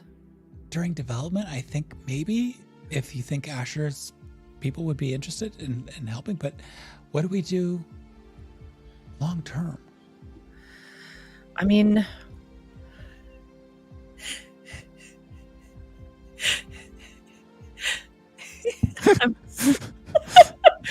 for those at home, for those at home, Jess will describe what she's putting on her head shortly.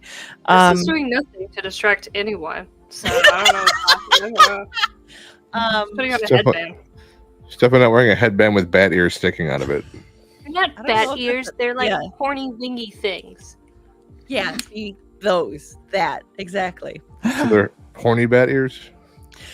Or bat wings, bat ears. So, okay. I mean,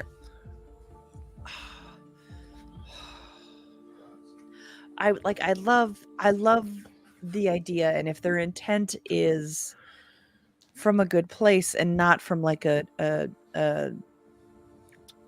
financial gain, then perhaps and if they would be open to it, maybe like an 80-20 split of profits, where 80 goes to them, and then 10% could either 10% of profits or 10% of production could be specifically reserved for those in need, or like, for places of healing that are in, or healers in poorer quarters, and So then you're the 10%. thinking like a go ahead, but we got to figure out some details after we get through the proof of concept. But for right now, a go ahead.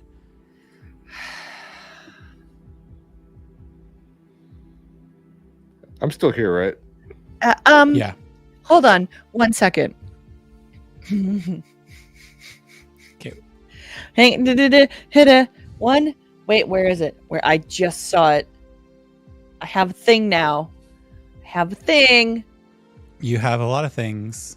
You're level 20. You No, I know. could be, for a lot of people, considering to have all the things. I'm not OP. Stop it. You might be dead soon, but yeah. Other than that. Thanks. Where is it? I have the thing, the divine. Okay, divine. My augury. I can cast augury. And you say you're not magical. It is a recent development. This is the first time I'll be using it. And Okay. I'm gonna claim the inspiration comes from the clairvoyance and like potion mind reading thing, and be like, hey, can I do that without the potion? I don't know how I would do that. Yes. Is goddesshood 1 or 2 words? Would be one. Is it a word? Godhood is a word, so goddesshood would also be one word. Okay, so Thank you. she's really plotting this message. So you are casting out what are you? You're thinking about a specific course of action that you plan to take, Mm-hmm. and how that's going to have an outcome. Correct. Mm-hmm. So, what is the course of action that you are considering? Supporting this endeavor to fruition, production, completion, and any of those ION words that fit. Okay. You use this ability about just putting this into the first stages. And the result is wheel. Okay.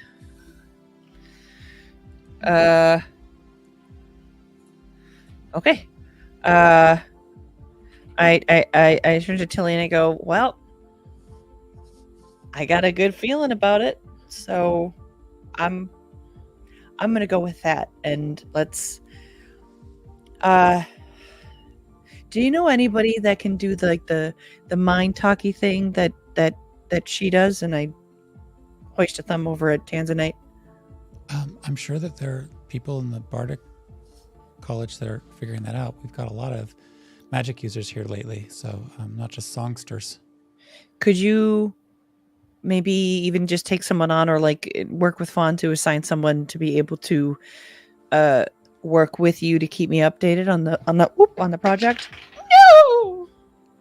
Sure. All right. Or you could just like be better about checking in, but that's fine.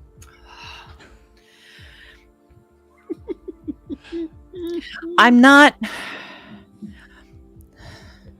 You're not. She's taller wrong. than you. Everybody's taller than As me. you try to respond, you just feel enfolded in a hug.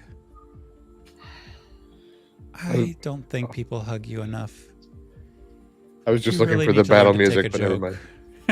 mind. Sorry. Wait. Say that second bit again, Rurik.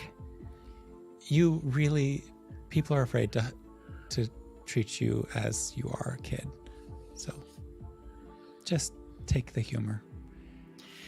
And then she passes you a shot of the maple syrup.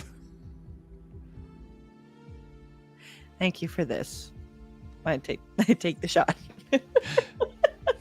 As she turns away, she goes, so serious and yet so freaking, and you can't even hear the last sentence or the last line that she says. Unless Really? you want to roll a perception check. So Nope, I don't. That's a nat one. Yeah, you don't hear. You have no idea Maple she could have syrup! said anything.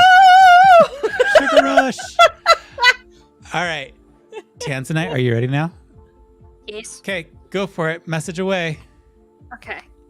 I feel like it's not going to be everything I wanted, but it's going to get the point across to her. Okay, so I got 25 words, counted them out.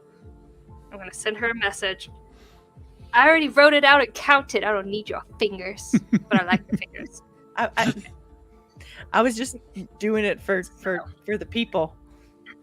For those listening, The message Larissa already has her started, by the fingers way. up to count. No! I'm kidding. The butt nugget. Yes. Okay. The clingy type. Oh. All right. So I touch my gemstone on my tiara. Think of my little shadow, and I say, "I will be with you soon, but first I must do what I need to fully become the goddess I am meant to be."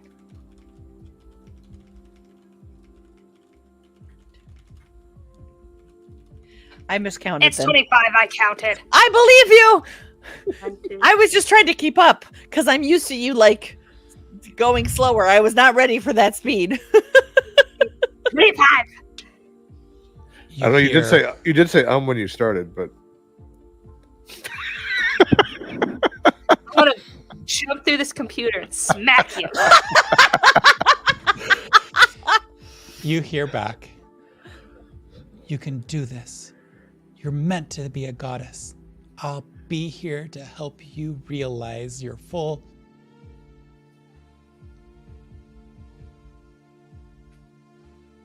You feel the spell cut off. Oh no. Somewhere excuse me.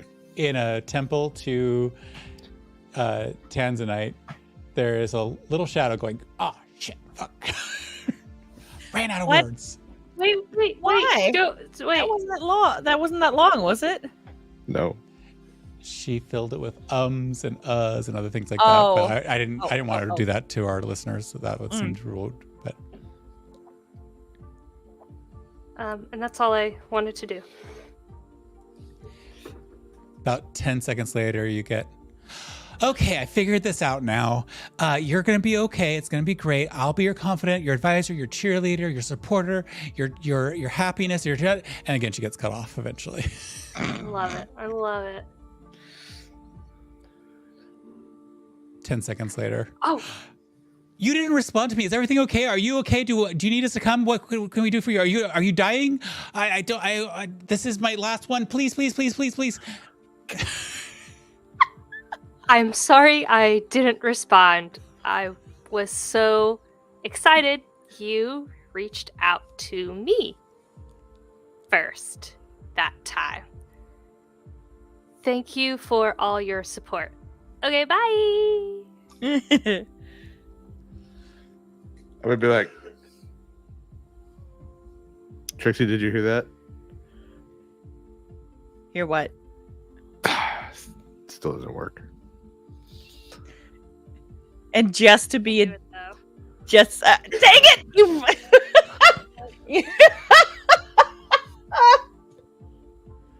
Sorry. I was gonna make a bit, but okay. It's fine. I'll save it. Okay. What are y'all up to? We should get Okay. back to Shep so we can figure out a plan. Yeah. Oy, okay. Also, I want to go look at the floating building. You still haven't seen that? Okay. Yeah, you can easily go over to where Nee's Tower used to be, and even as you approach and get there, you can see that there is. Oh, before I less- leave there, where I still have somewhere I can change, I'm going to change out of my tuxedo and back into my flying suit. Awesome. In flying suit, you go and you can see from ground level something that's kind of floating, and as you get closer, you can see Nee's Tower, and getting even closer, you see that it's attached to a large chunk of land.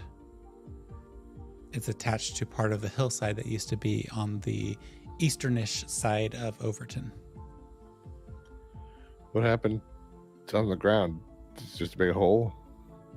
As you look down there, you can see that already in that space where there used to be a tower, that there is a lot of very fancy looking homes being built.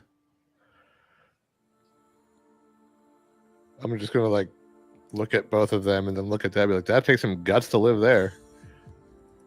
Didn't the last one fall? Oh, I mean, maybe there's some sort of like perk, like you get like a payout, or your family does if you get smushed. Oh, something. Oh. Or maybe there's something protecting the houses. I mean, if the house or if the thing can float, then maybe you can make the houses protected. This seems like some shit I don't want to get involved in. Well, maybe Well, you we can can just do it later. Yeah, I was gonna send. Maybe we can come back and take a look at it after we try to. We're doing that. Guess we should go get our airship. And you teleport back to the delve? Yeah, we Okay. could fast track that if you guys are good with that. Is there anything anybody want to do anything else in Overton? I'm gonna go. Yeah, I actually would just like to go, just quick visit, check on my mom. Just super. No, not. Oh yeah. Yeah, before we leave. No, wait. Where's Your my mom's in dad? the your delve. mom's in the I know delve. my mom's in the delve. I was trying to think. I'm trying to think of like where the hell my dad is. Oh yeah. He wasn't Overton that one time he came. No, he was somewhere. I know. That's why I'm trying to remember. Maybe you need a sending spell in your ring so that you can ask him where he is. Maybe you have a sending spell in your I ring. do have a spelling spell in my ring. Just get them fingers up. Keep it Uh, going. Okay, I do like the this, and I go, hey Dad,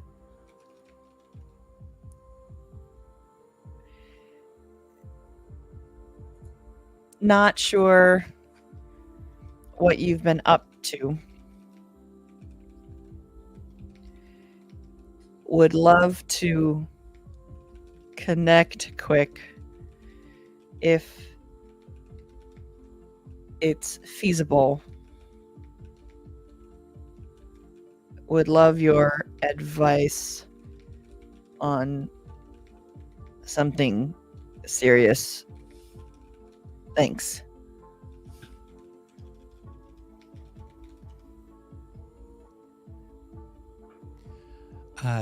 You get back. Hey, General. I mean, leader. I mean, Spawn.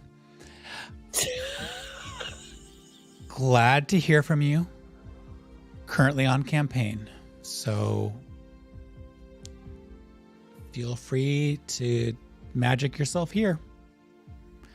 Anytime, dear. He called you dear. You don't know that. He also didn't say where he was. Jessica That is said also that. true. Okay. Yeah. And that's why I'm looking around like this. And what the hell? I used the But- spell and he didn't even tell me where he was. You could call him back. How many do you have left? Don't I just have the one? I have that and then something else that's not No, sending, you right? have. It's because it's a third level spell, so there's one plus something. There was a second level spell in there. I don't know what. Oh yeah, it was whatever you wanted. Which we never decided. Well, we'll figure that out. Okay, Okay. back to the I'll delve. let me have some rest, and I'll put it back in, and then Okay. you can call him again. I could give you a knock. I'm out of them. What? So I could He give you a knock. knock. Oh. What? Door opening. Or Maybe- a healing I word. think Asher. you the might door need opener. I think you might need that more than me. The door opening thing. I wouldn't hate a healing spell that I wouldn't have to like touch people. I could just Yeah, Oh, here, hold on. I got it. I got this. I will put a Grace, healing, Grace, you win. a healing word into the spell. I will say healing for Trixie, a spell to live in this ring until you need it. Why are you counting your words? Haiku. Because his spells are haikus. I was counting my syllables. Those were syllables, not the words. I knew that. We're just all fingers here. Yep. Okay, now back to the delve. Bloop. To the delve. Burke's like, let's go. You're at the delve. Waiting Team for us you. waiting in the portal room. Oh wait, no. Waiting for you there is Shep. Hi, Shep. Hi. Sorry to leave you. No, I didn't want to go. I know, just now we have plans to make. And All right, we're ready for kind the of relying dream. on you. Wait, can I just go talk to my mom quick? Yeah, Yeah, of course. I I, don't mean, think the- this is a right this I mean, second like thing. tonight when we go to bed, we're ready for you to start the dream thing. Okay. By the way, Trixie, you do have a pouch of potions to taste. Right. Right. Can I talk to my mom first and then I'll do Yeah. that? Talk Before to your bed. mom. Talk to your mom. Is she eating more nut jelly? Jelly. No. That was No, acorn she's jelly. She's Acorn done jelly. celebrating her birthday. Acorn jelly, which is eaten on special occasions. I wrote that down. Notes.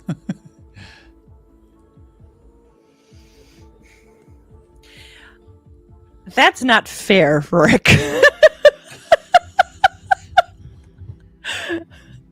That is not fair.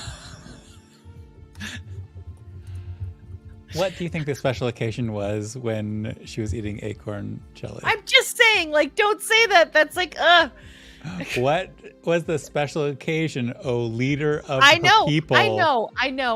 I'll tell you why. I know I'm evil. Sorry. but Listen, geez. Linda. No, it's not even. Ethan. No. Unfortunately for Rick, I was slightly triggered by that, but they had no way Okay. of knowing. So You are you are there. Your mom is there. She's flung acorn jelly all over the room. So While eating or being angry? both. Derailed. Hey mom. So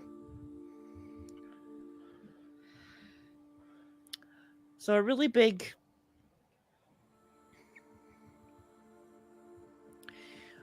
fight's coming up. And Yeah.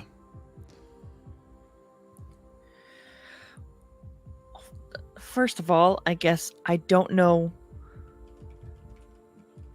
what I'm supposed to do for the next person who's supposed to be me. Like, I don't know why I was picked before this was over, in case something happens. But if something does happen,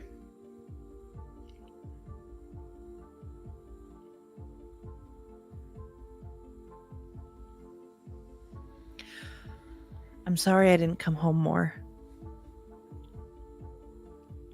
Well, I don't think you should be sorry for that. I'm sure that some of the reasons things have come to pass as they have were because there are people who know that you're huge hope for our people. If you're successful in this, the trajectory of our people is forever changed.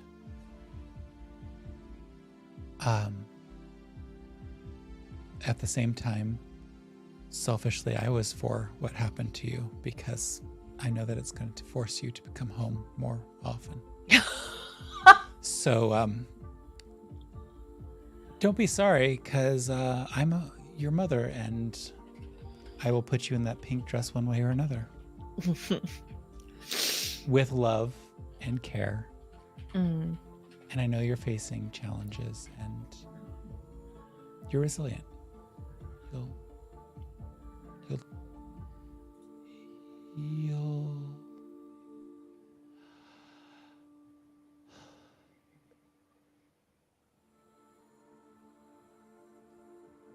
There's not a world I can imagine without you in it. So you won't be unsuccessful.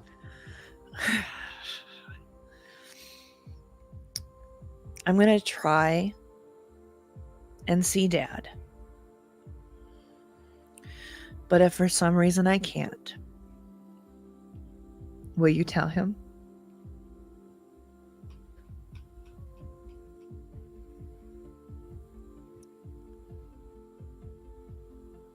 I think you'll be able to tell him anything you need to tell him. At least one of us is optimistic.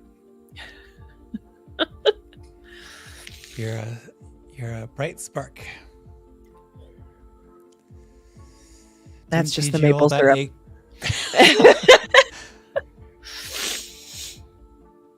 Yeah, I heard you ate bacon. Bat bacon. You've ruined yourself, you know that. You'll never be able to go back. Healthy lifestyle gone. To be fair, it's a treat. I couldn't even tell you the last time I had any. When was the last time you had some nice, solid acorn mash? I don't know. I've blocked it out. Trying to forget your childhood. I see how it is. Just the acorn mash. Well, as long as you're happy and somewhat healthy, you're fine. And if it takes unhealthy foods to keep your mind healthy, then, well, what's a little maple syrup? Takes a lot to keep this going these days. Wow. Yeah, you're going to the dentist soon. You know that, right? You got to catch me first. There's catching, and then there's laying traps where somebody becomes the leader of their people. I'm kind of proud of that one.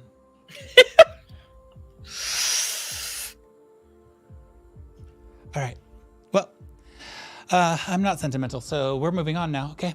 Okay. What do you need? That was it.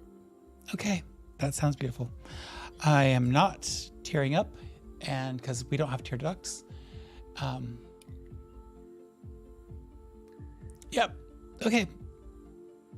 Okay. Just got some work to do. Okay. I'll see you soon. See you momentarily, I'm sure. You're not leaving today, are you? Not that I'm aware of. Okay, great. But Plenty of time. Plenty of time. in my experience, things just come up. So I just wanted to make sure. Okay. Well, Okay. you're going to be fine. I go when I walk out the door, and then I like stop for a quick second, and I just kind of like lean back into the doorway, and I go, "Okay, I'm back. Just kidding. Bye." And then I The leave. ghost in this place, and you don't even hear it as she finishes the sentence. The ghost in this place sounds suspiciously like my daughter. All right. Y'all meeting with Shep now? Any other side trips? Just realizing now that Tanzanite and Asher probably should have done the same thing before leaving Overton. Oops. All No, I right. did what I wanted. I already talked to my dad semi-recently. So you all. Yeah, y'all are on way better terms with your parents. Well, the parents that, yes, the parents that you have. The one that we didn't kill. Little Sorry. Sorry, Tanzanite. What's your subject? Somebody's not. Okay.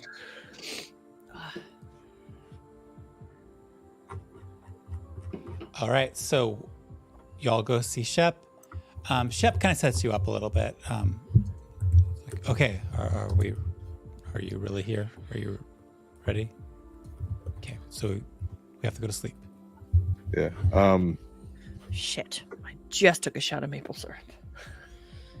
I'm okay. I'll be fine. Well, you could drink some of those health potions you have there. Any points to the little thing of clairvoyance potions you have? They're not. Never mind. I will drink them, but never mind. Oh. I'm actually gonna go do that now.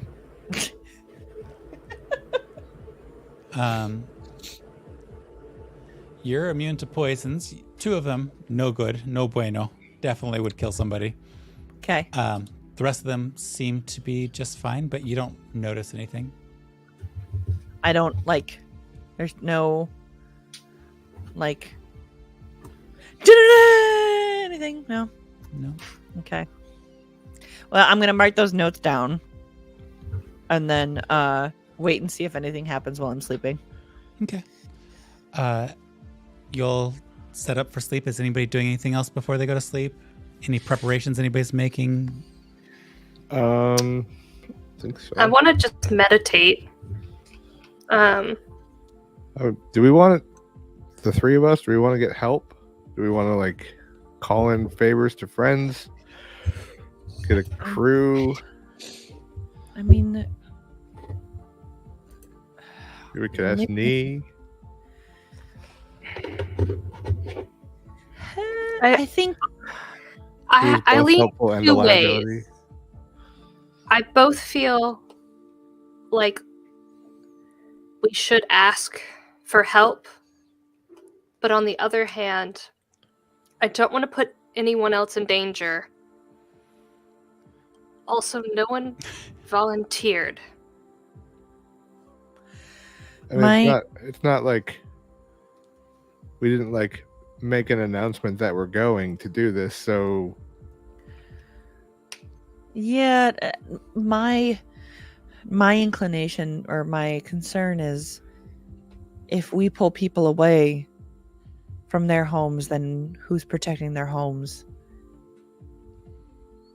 Like if we pull anybody from the Delve away, they're not protecting the Delve. If we pull anybody away from Overton, they're not protecting Overton. If we pull anyway, no, nobody from Canyonville would come anyway, but the only person I can maybe think of is what was his name? We met him in the Delve. It was him and his siblings. Oh. I have it. out of character. You're talking about Andy? Yes, Okay. Veritar? that sounds right. I don't yeah. know. I ended up drinking. That sounds right, though. Trixie mind blinked the whole Well- thing. I don't get hungover. That doesn't mean I don't get drunk. All right. So, are you napping? Or are you doing something totally different? Because I just need to know where we're going. I lean towards meditate and have at thee. The purpose of the sleep is he's trying to find out where Tiamat is, right? That was the goal. Okay. It is a spying mission from what you understand. I'm bad with regular people's names. That's not. I'm bad with regular people's names. Uh-huh. Please don't take offense, Andy. I remembered. Yes. I had it I get- written down. Spelled wrong. If I'm it makes you sure, feel better, but- I couldn't tell you the name of one of my characters from a one shot without looking at my D&D Beyond. So That. So are you sorry, Andy's giving a shit in Are chat if you? you're listening on the podcast. Are you? okay? I'm gonna say that you're taking the nap because I'm waiting for this stuff to happen. So you all fall asleep, and Wait, we're just napping? We're not full resting? this is not a full rest situation. This is a dream Great. situation. You're having Great. induced dreams. As you fall asleep, you are kind of, for a moment, just stuck, and then you can kind of make each other out, including Veritar. Not Veritar. Dang it. Including Shep. And then suddenly the world just seems to spin beneath your feet. And you're moving about the world at unbelievable speeds as the dream state takes you. But you're aware. This isn't like a dream because you're aware and you can see each other. But you're headed towards something else and something else's dreams. You leave the lands of Atlan behind and course over oceans and over another landmass, and then into another landmass and another ocean and another landmass before settling in along a long chain of frozen islands. And there, where seems like an ice sheet has been retreating, possibly, you see a icy volcano, and the dream state drives you within that icy volcano, and with almost like if you were a breathing creature in this dream space, your breath would have been whipped out of your lungs long ago. But even now, it was the reverse. Like your lungs would have expanded with the sudden change in directionality in terms of just stopping. And as you stop, you're in a space that is covered in all kinds of trophies of your world.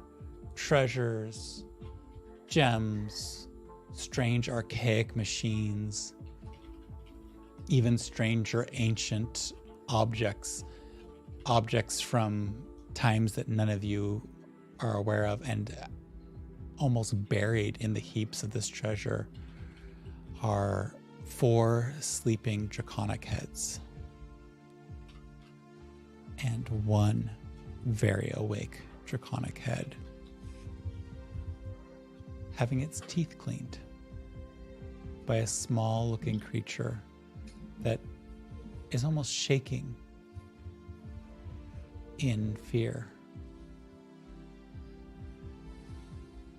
And you behold Tiamat.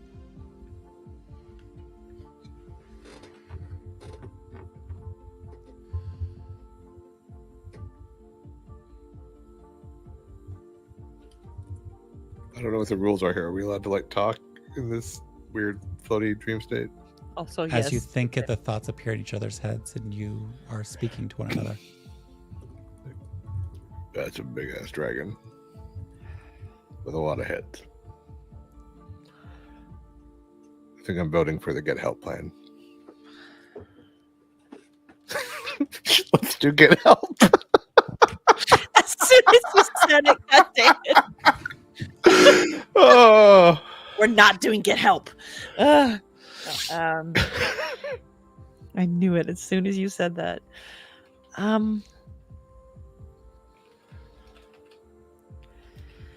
mean, we can put out a call, but I think we need to. Is there Is that one little creature the only other creature besides? Roll a perception check.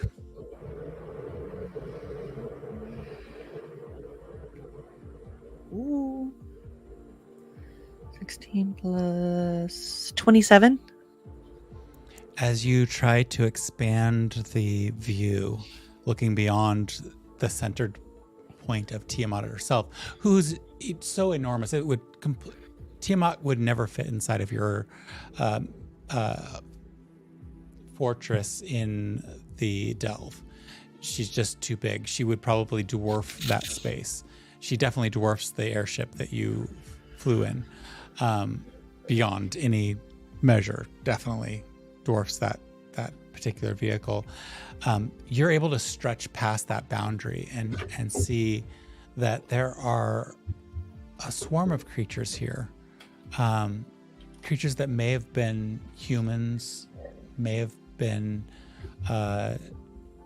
monstrosities of some sort at some point, but they're all bent to her will. You can see many that are familiar to you in terms of just their general look. Some appear to be enslaved by others, and they're all working under the watchful gaze of the single awake head that seems to track a lot of the movements.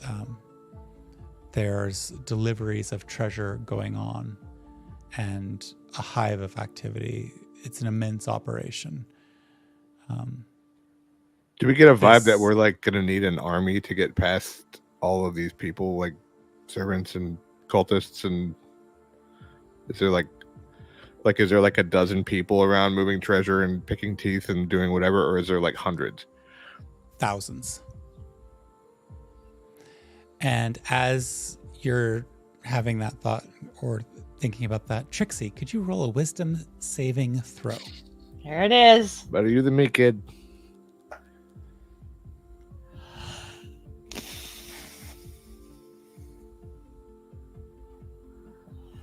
$17.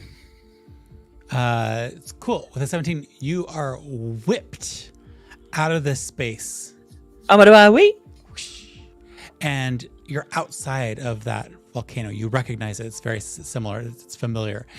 And as you're looking at it, you realize it's not the same time as when you were thrust in. Something's gone off in the spell. And instead you're watching the combined forces of Overton and the Delve, the remainder of the elves, the remainder of the undead, the remainder of so many peoples you've gotten to know, the final few folk of the desert, and the sea peoples gathered outside the mountain, engaged in a battle. Your friends and allies are fighting for their lives, and the three of you are struggling to get within the mountain itself. You watch as allies and friends die. You watch as you finally break in. Asher falls first, then Tanzanite, then you yourself, Trixie. And the world is under the sway of Tiamat. And with that, the strange change breaks, and you're back within the volcanic space, this ice volcano or iced volcano or whatever it is. And that vision you had disappears. So wait, where am I back? I'm back to the... You're back with your three friends. It's like you realize very quickly that you just had a vision of a possible future. I'm shooting all them potions.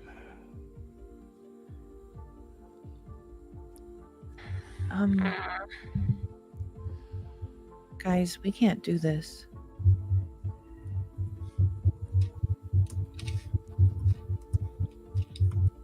Tensonite, what are you doing as you sit there and observe? What are you looking at? Trying to figure that out. I think I'm looking for maybe like holes or cracks just in their system. You know, taking advantage of maybe a more stealthful entrance, or Go ahead maybe and- using the shadows I have. Awesome. Go ahead and roll an investigation check. Investigation.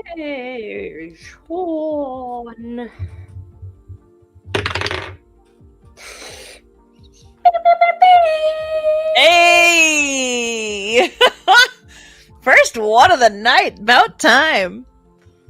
And then I think it's just one. Isn't that what I decided? One. So Yay. 21. I mean, it's a natural 20. You look around the space and you immediately see all the components of this is a trap. This is not Tiamat's lair. This is Tiamat baiting a trap. Tiamat's aware of you. And this, although you can see that there's some impatience here in some frustration, a creature that probably could be easily goaded. It has tried to create a trap to trap all the peoples of Atland and the world beyond.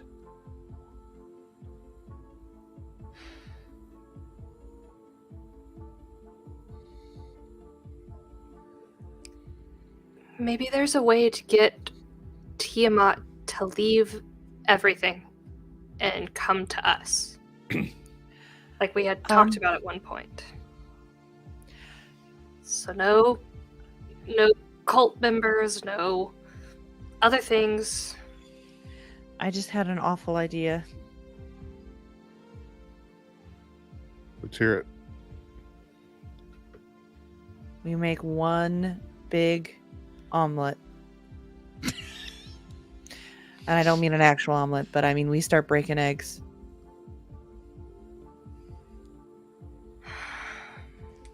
We did just give them all to your mom. Do you think she'll give them back?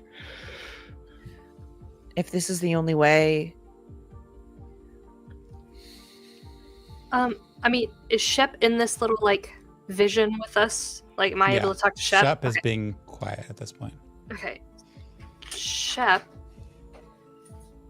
I mean, are you able to maybe do that without actually doing it? Implant visions or this dreams? This is totally different level here. I can get us here, but whatever you do, I think it's going to have to be real, because right now I want to stare at Tiamat's awake head. Sorry. Okay. See if I want to know if she knows we're here. Roll an insight check. While he rolls, omelet doesn't sound like a bad way to get just Tiamat to us. Although I think if we do it, we need to do it quickly, and we need to do it in a way that doesn't tip her off. Mhm. So we need to involve the least number of people as possible.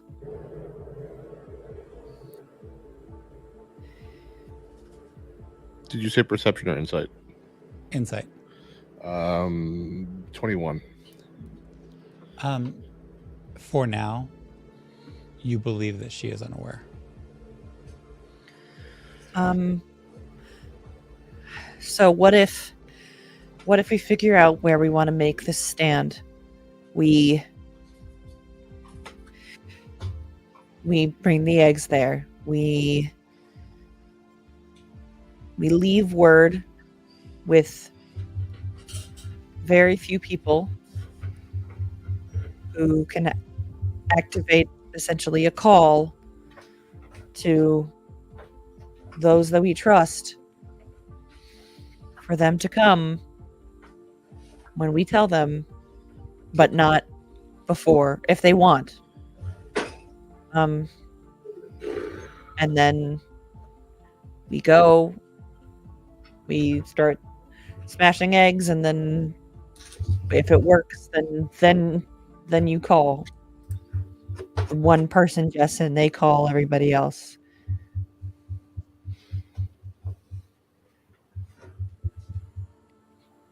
Almost like a branch or a tree.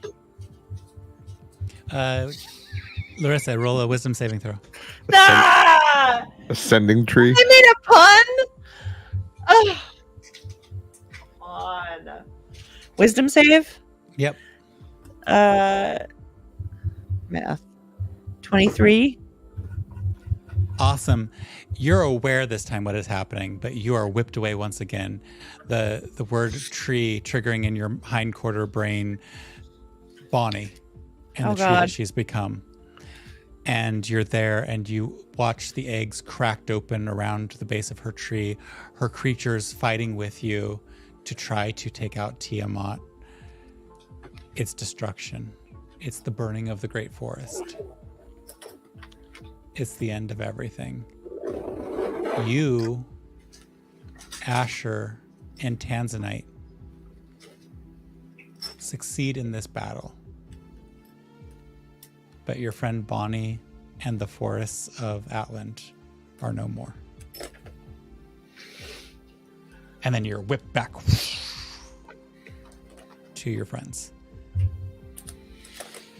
There's gotta be something. All right. Well, everybody take a good look. We probably don't need to float here forever. I think she'll probably see us, even though we're not really here. Yeah, I'm happy to go back and talk this out. Shep looks at the three of you and says, I can't go yet. Why not? She'll wake up. I gotta finish the dream. Okay.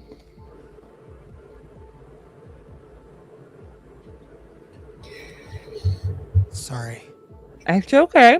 That's all I right. mean, Can we use this to our advantage? Is there something we could add to the dream to benefit us? Make her think we have more people than we do? Make her go to a place we want her to go? Hmm. I'm guessing our fortress at the Delve is not a good place to make a stand. Trixie. Roll a wisdom saving throw. bing bong. And there's something. There has to be something. At least they have an army. 24. Okay. You're whipped to the delve, to the fortress. You see this dragon draped over your fortress. Its 5 heads trying to go into the various entrances to your fortress. You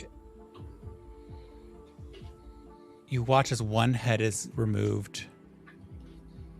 All 4 of the others retreat in pain. The dragon screams. The people in the delve, you can hear very faintly their cheers. And the 4 heads go back within.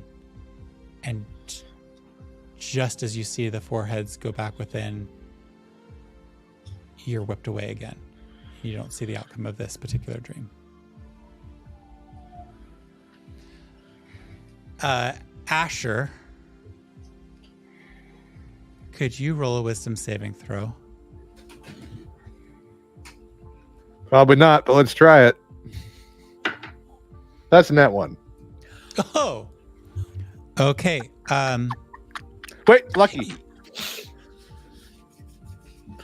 I almost forgot I have luck points. I haven't used one all day, and I've been rolling like shit. I'm gonna use another one. Still rolling like shit.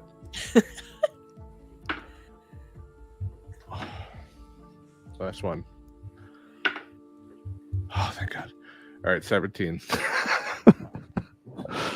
Well, then that one would have been a little bit rough. But with all those lucky points spent, you're aware that you're being drawn towards the blue dragon head.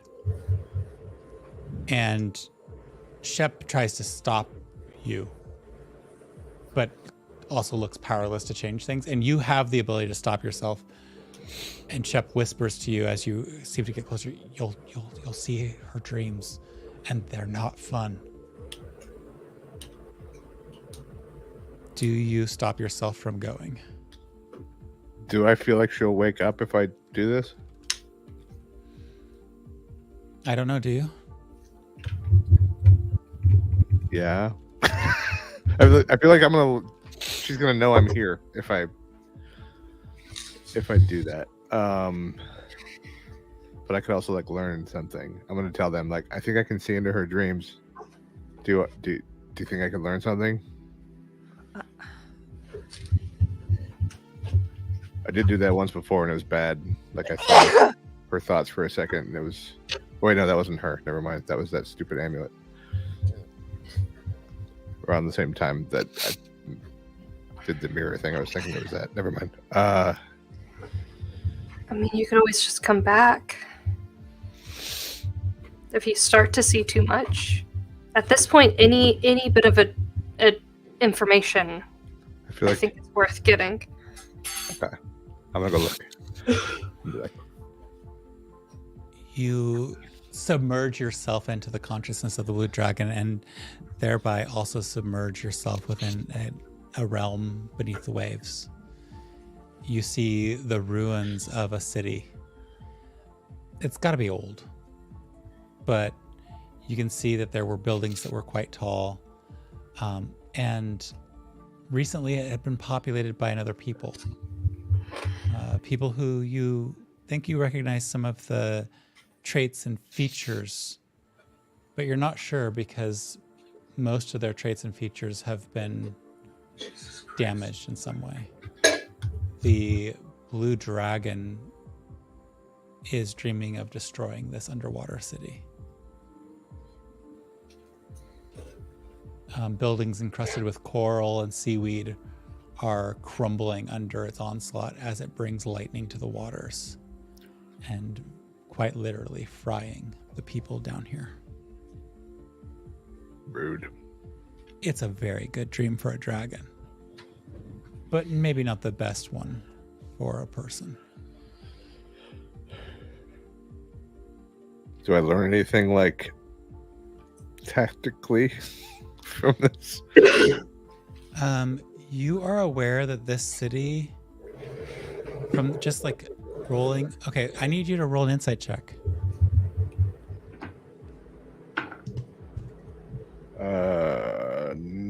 19. Cool. With a 19, you are aware that this is a city near the Elven Islands. Fairly newly built-ish. And when I say near, it's on the southern tip of a different continent, but the closest of the places that you're aware of would be the Elven lands.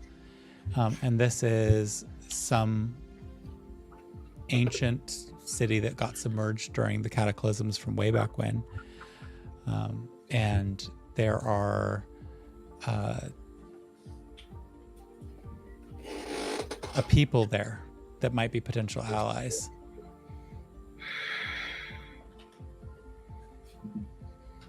Then again, they could also already be dead if this is a dream of a past conquest or dreams of a future conquest.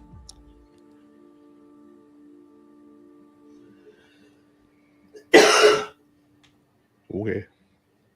I'm gonna float back out. As you float back out, you start to feel like the Tiamat's consciousness might be waking up just a little bit, but as you slip away, the dream sleep deepens. And I rolled a nat 1, so Tiamat did not wake up. I didn't learn much. She's dreaming about destroying some city way up by the Elven people. I don't know if it's a memory or a dream. I don't know, Shep, if you can tell. No, I barely know the difference between being awake and being asleep at this point, so.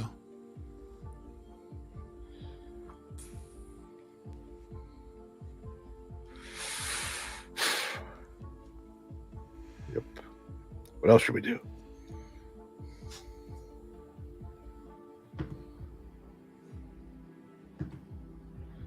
Hey, Tanzanite. Since we're dreaming, does this make me the man of your dreams?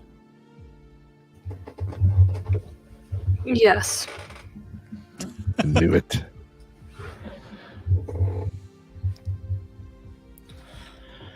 There's obviously something we're missing here. I just can't figure out what.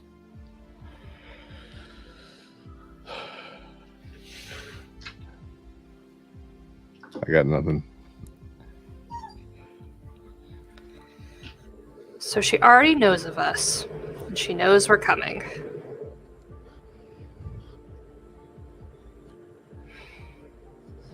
So she wants us to come here. So where is her actual lair? Although I feel like we wouldn't want to fight her there either. Well, Trixie, does this area look like sort of where you were when you were flying the ship? No, that was a different dragon. Never mind. Hey, Trixie. Roll a wisdom saving throw. 22. You resist the pull.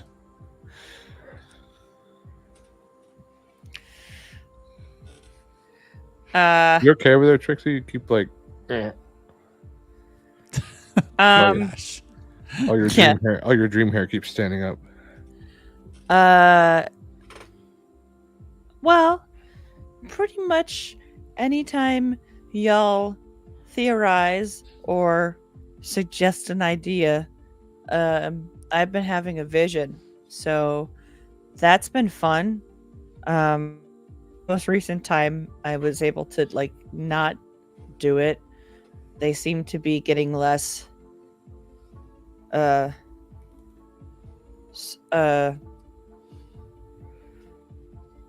potent, so maybe the potions are wearing off. Well, in any of them, did we win? Not that I saw the end of. We can't fight her here. We can't fight her near home. What does home mean to you, Trixie? Overton. Please roll a wisdom saving throw. Ah! 21. You can resist this if you would like to. Shoot, go ahead. You want to let it happen? Yeah. You're pulled into Overton, where you've all strategically worked to set up a trap. Your own trap.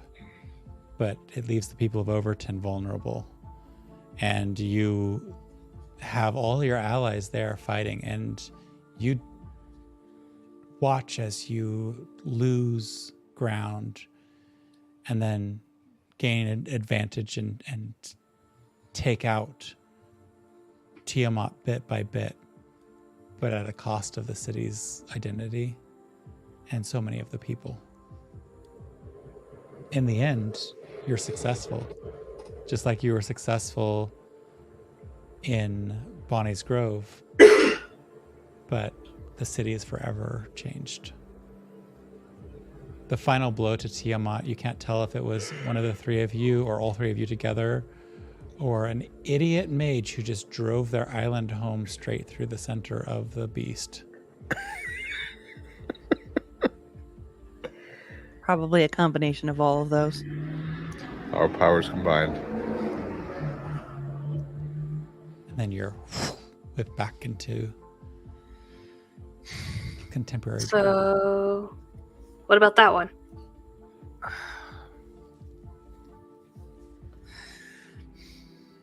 I have yet to see an outcome where we win that doesn't involve a tremendous loss of life. What if we fought her in the middle of the desert? Roll a wisdom saving throw, unless you're not resisting anymore. I'm not resisting anymore. You are whipped to the desert. Like right before I look at him and you owe me a show. You are whipped to the desert. By the way, those of you with abilities around the divination sort, you can also use those abilities here. I have any divination spells. Trixie, you are in the desert and I don't know what they are. baking an omelet. You see the three of you sitting around a open space where you had kind of set that out. No allies. And then battle unfolds. The last of the eggs weren't even cracked before the three of you were under assault. Portals opening everywhere as the hordes and Tiamat's creatures attack the three of you alone. You're whipped away before you see the result, but it feels forgone.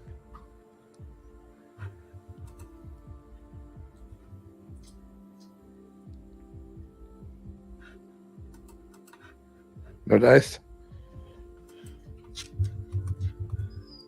I can't take her just us either. I kind of hate this. People are gonna die. People are gonna die if she stays alive and takes over as well. But there'll be more death if that's the case. I also have no idea if I have divination spells or not, and I can't find any. Don't know what they're called. Don't know if I have them I think ready what makes today. I think what makes me angry is that there's no way that we can give people the choice for themselves without tipping her off. Well, we give a notice of evacuation. Those who want to stay and help can stay and help. Those who don't can leave. And hopefully it's enough time for getting them out before she gets there. I don't think that'll work. I think I mean, people were in the Bard's College. People were in under Asher's people's nose. I feel like the delve is the maybe best choice because they're already underground. So if we fought her from the fortress, like prepared the fortress for her. How did that one go? I didn't see the end. Well, what was the beginning? I mean, she was trying to come after us in the fortress. We got one head. I don't know.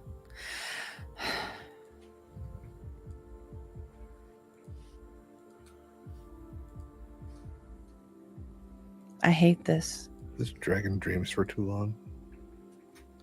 Well, I mean, all of this started in Overton. Why don't we just end it there? But how many people Already will been have to changed. die for that decision?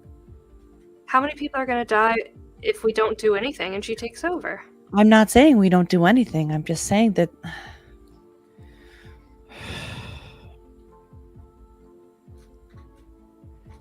We can't save everyone. I mean, when we took down the ice wall, things were changed, people died. Everything we've done has caused harm. But if you only think about the bad things that come out of something, you're never going to do anything. well, I'm not saying that death is a good thing, but if we give enough notice to those who want to leave, we tip her off. we want her to come to us anyway. Right, but then she won't, and it'll be moot. I don't know. I don't know. I could sleep on it and then see what kind of feeling I get about it in the morning.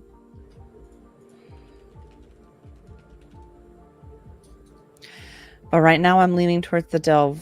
The How do I delve. use guidance in this situation? Huh? I'm just reading the private chat. Oh. I can't see the thing coming up because, oh goodness, there's a lot going on.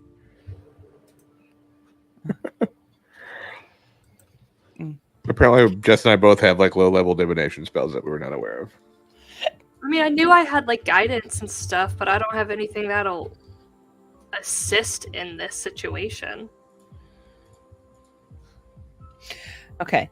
I think a decision just needs to be made, and no matter what we choose, terrible things are going to happen. Well, It's got to find the one that will have the least amount of terrible things. Well, at the delve, they built into the lower part that we opened up for them so they can get way down deep and all of their civilians can stay safe. in theory, yeah. And if the Does that cultists, then go back to the tipping off situation? and if she brings the cultists, at least there's an army there to help us.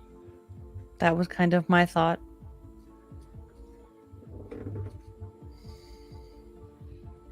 I don't really care where we face her as long as this is done with.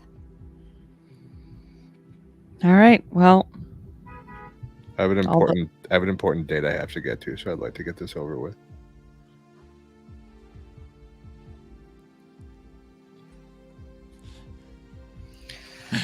when we get back, you two should just kiss already. Seriously. What? No. Nope. I'm gonna like try to float. What? As you spectrally float, the whole bubble that you're all entrapped within just moves slowly in that direction. And she doesn't wake up. God, I suck at these rolls today. All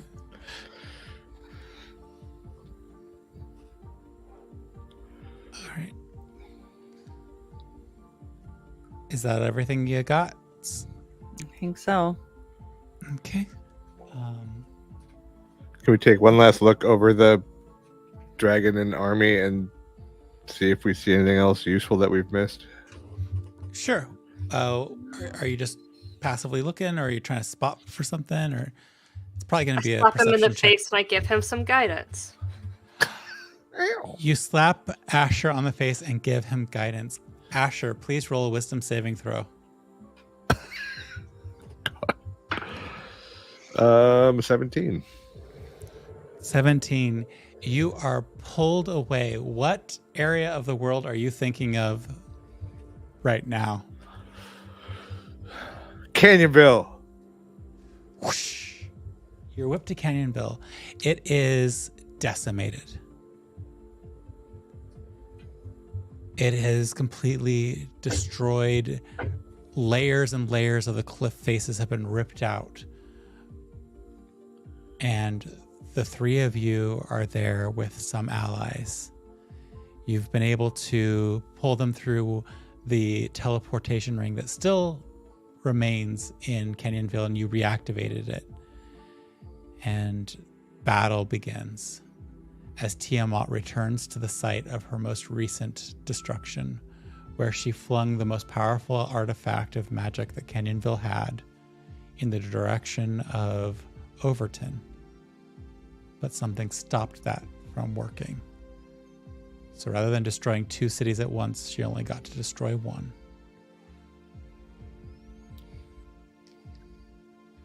And that emboldens you for the moment, knowing that Tiamat is not impossible to defeat.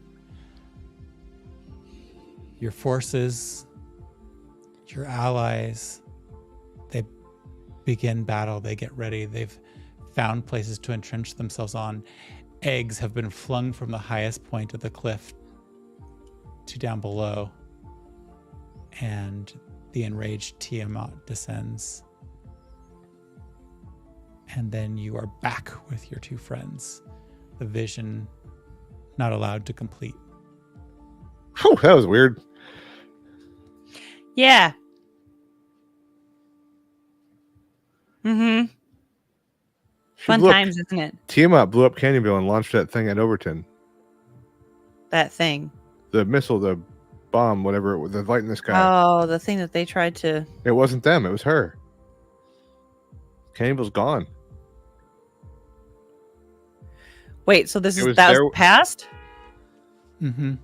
Got it. He could see that there was the past destruction, and then the three of you with some allies fighting. It was the new their fight. weapon. We could fight there, but I didn't see the result. But it's already blown up.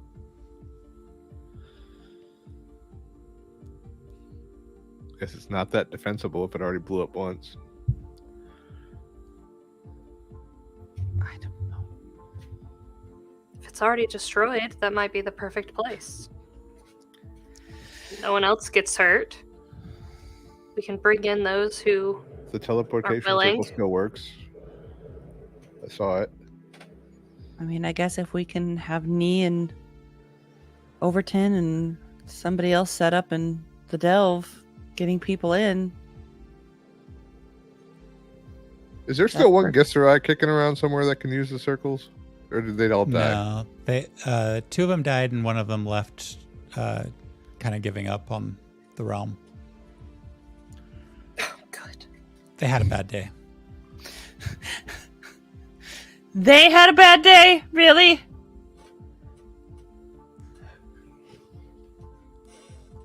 I wish that stupid mage tower would help us.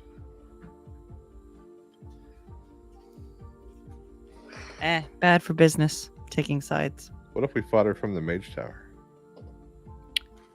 I don't think that would go over well. I think we'd lose our Trixie? discount. Roll a Ah, wisdom saving throw. nope. It's fine. You're resisting So at least or I no? can tell him he's wrong. Go ahead. Hey, they held Uh, off that red dragon for like 2 months or something. Yeah, held off. That's different than defeating. You are there negotiating with the denizens of the tower, and you can't hear the words that are said, but the doorkeeper shakes their head at you and says something and gestures to the area around, shakes hands with you. Two individuals step out of the tower. One is the keeper of the highest shop area, the one that was Your interested. friend. My friend, what was in- his name? And then another is the bartender themselves.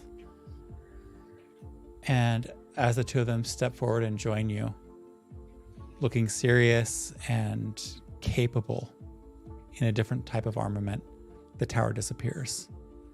And the four of you stand at the top of the mountain, or the five of you stand at the top of the mountain. 6 of you, including Shep. Shep. There's a number of you Yeah. standing at the top of the mountain, now bare of the tower, preparing the area and calling your allies. Well, we do have allies in the tower, but the tower themselves as a whole will not help. Right. I think our next move is gathering our allies into one place, wherever that place may be. So maybe we use all the portals, find all the friends we can. What if we... The tower also has a portal. I wrote it down in my book. Okay, so what if we...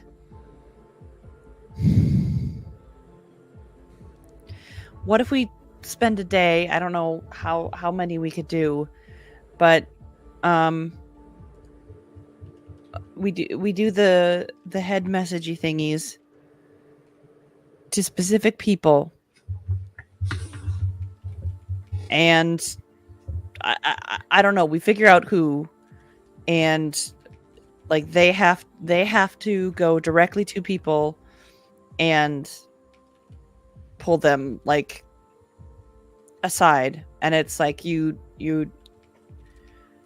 I don't know. but like, on the underground kind of. As secret as we can. I don't know. I mean, it's got to only be people we trust, though.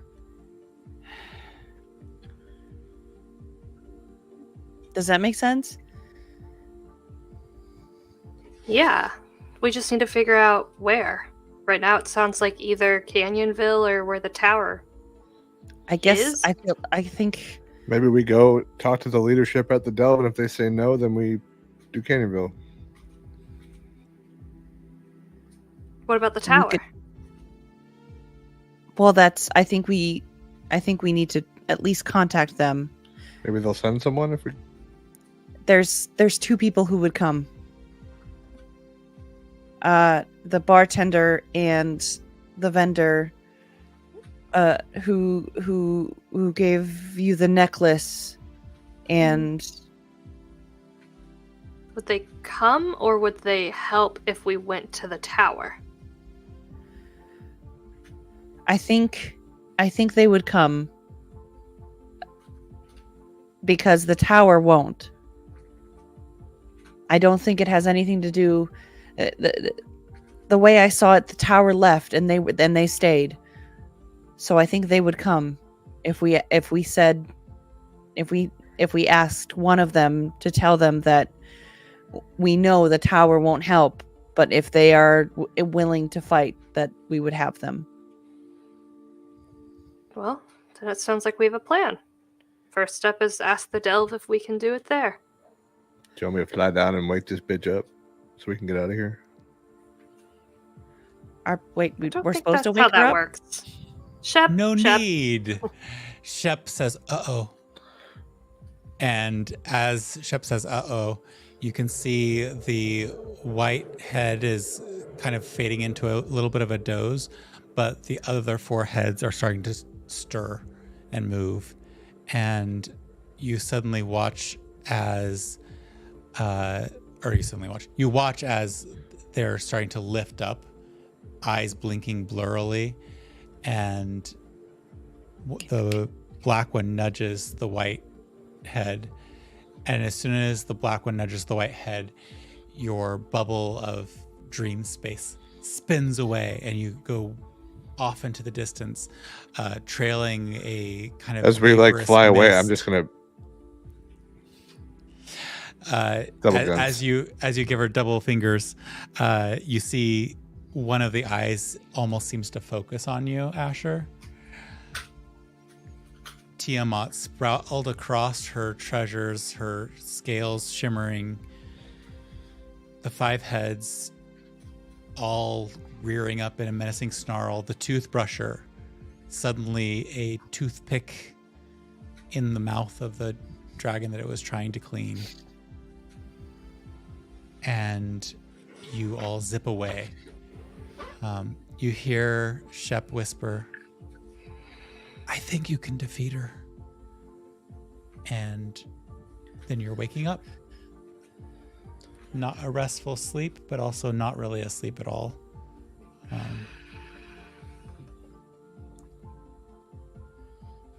guess we got some, what'd you call it, calls to make?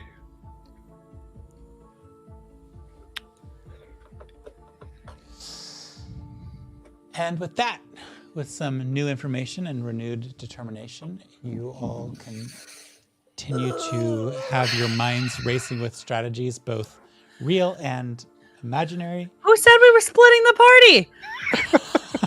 Somebody went dark. Apparently, you're He splitting the said party, it. though. No, I was thinking if we went separately together, allies. But You know that the battle is going to be long and arduous, but you also know a lot more about it, and you even have some insight into possible outcomes. You've also seen something that niggles at the back of your head. And figuring that out will be something you have to do next time. Thank you for joining us on Probability of Demise. We are done for the day. Oh, yes.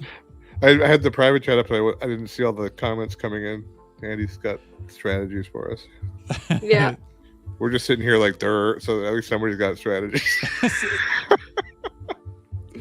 It like this one. sounds Awesome. So you had a bad day. Oh, geez. Well, looking forward to seeing you all next time we play and getting together. But for now, it's time for us to go.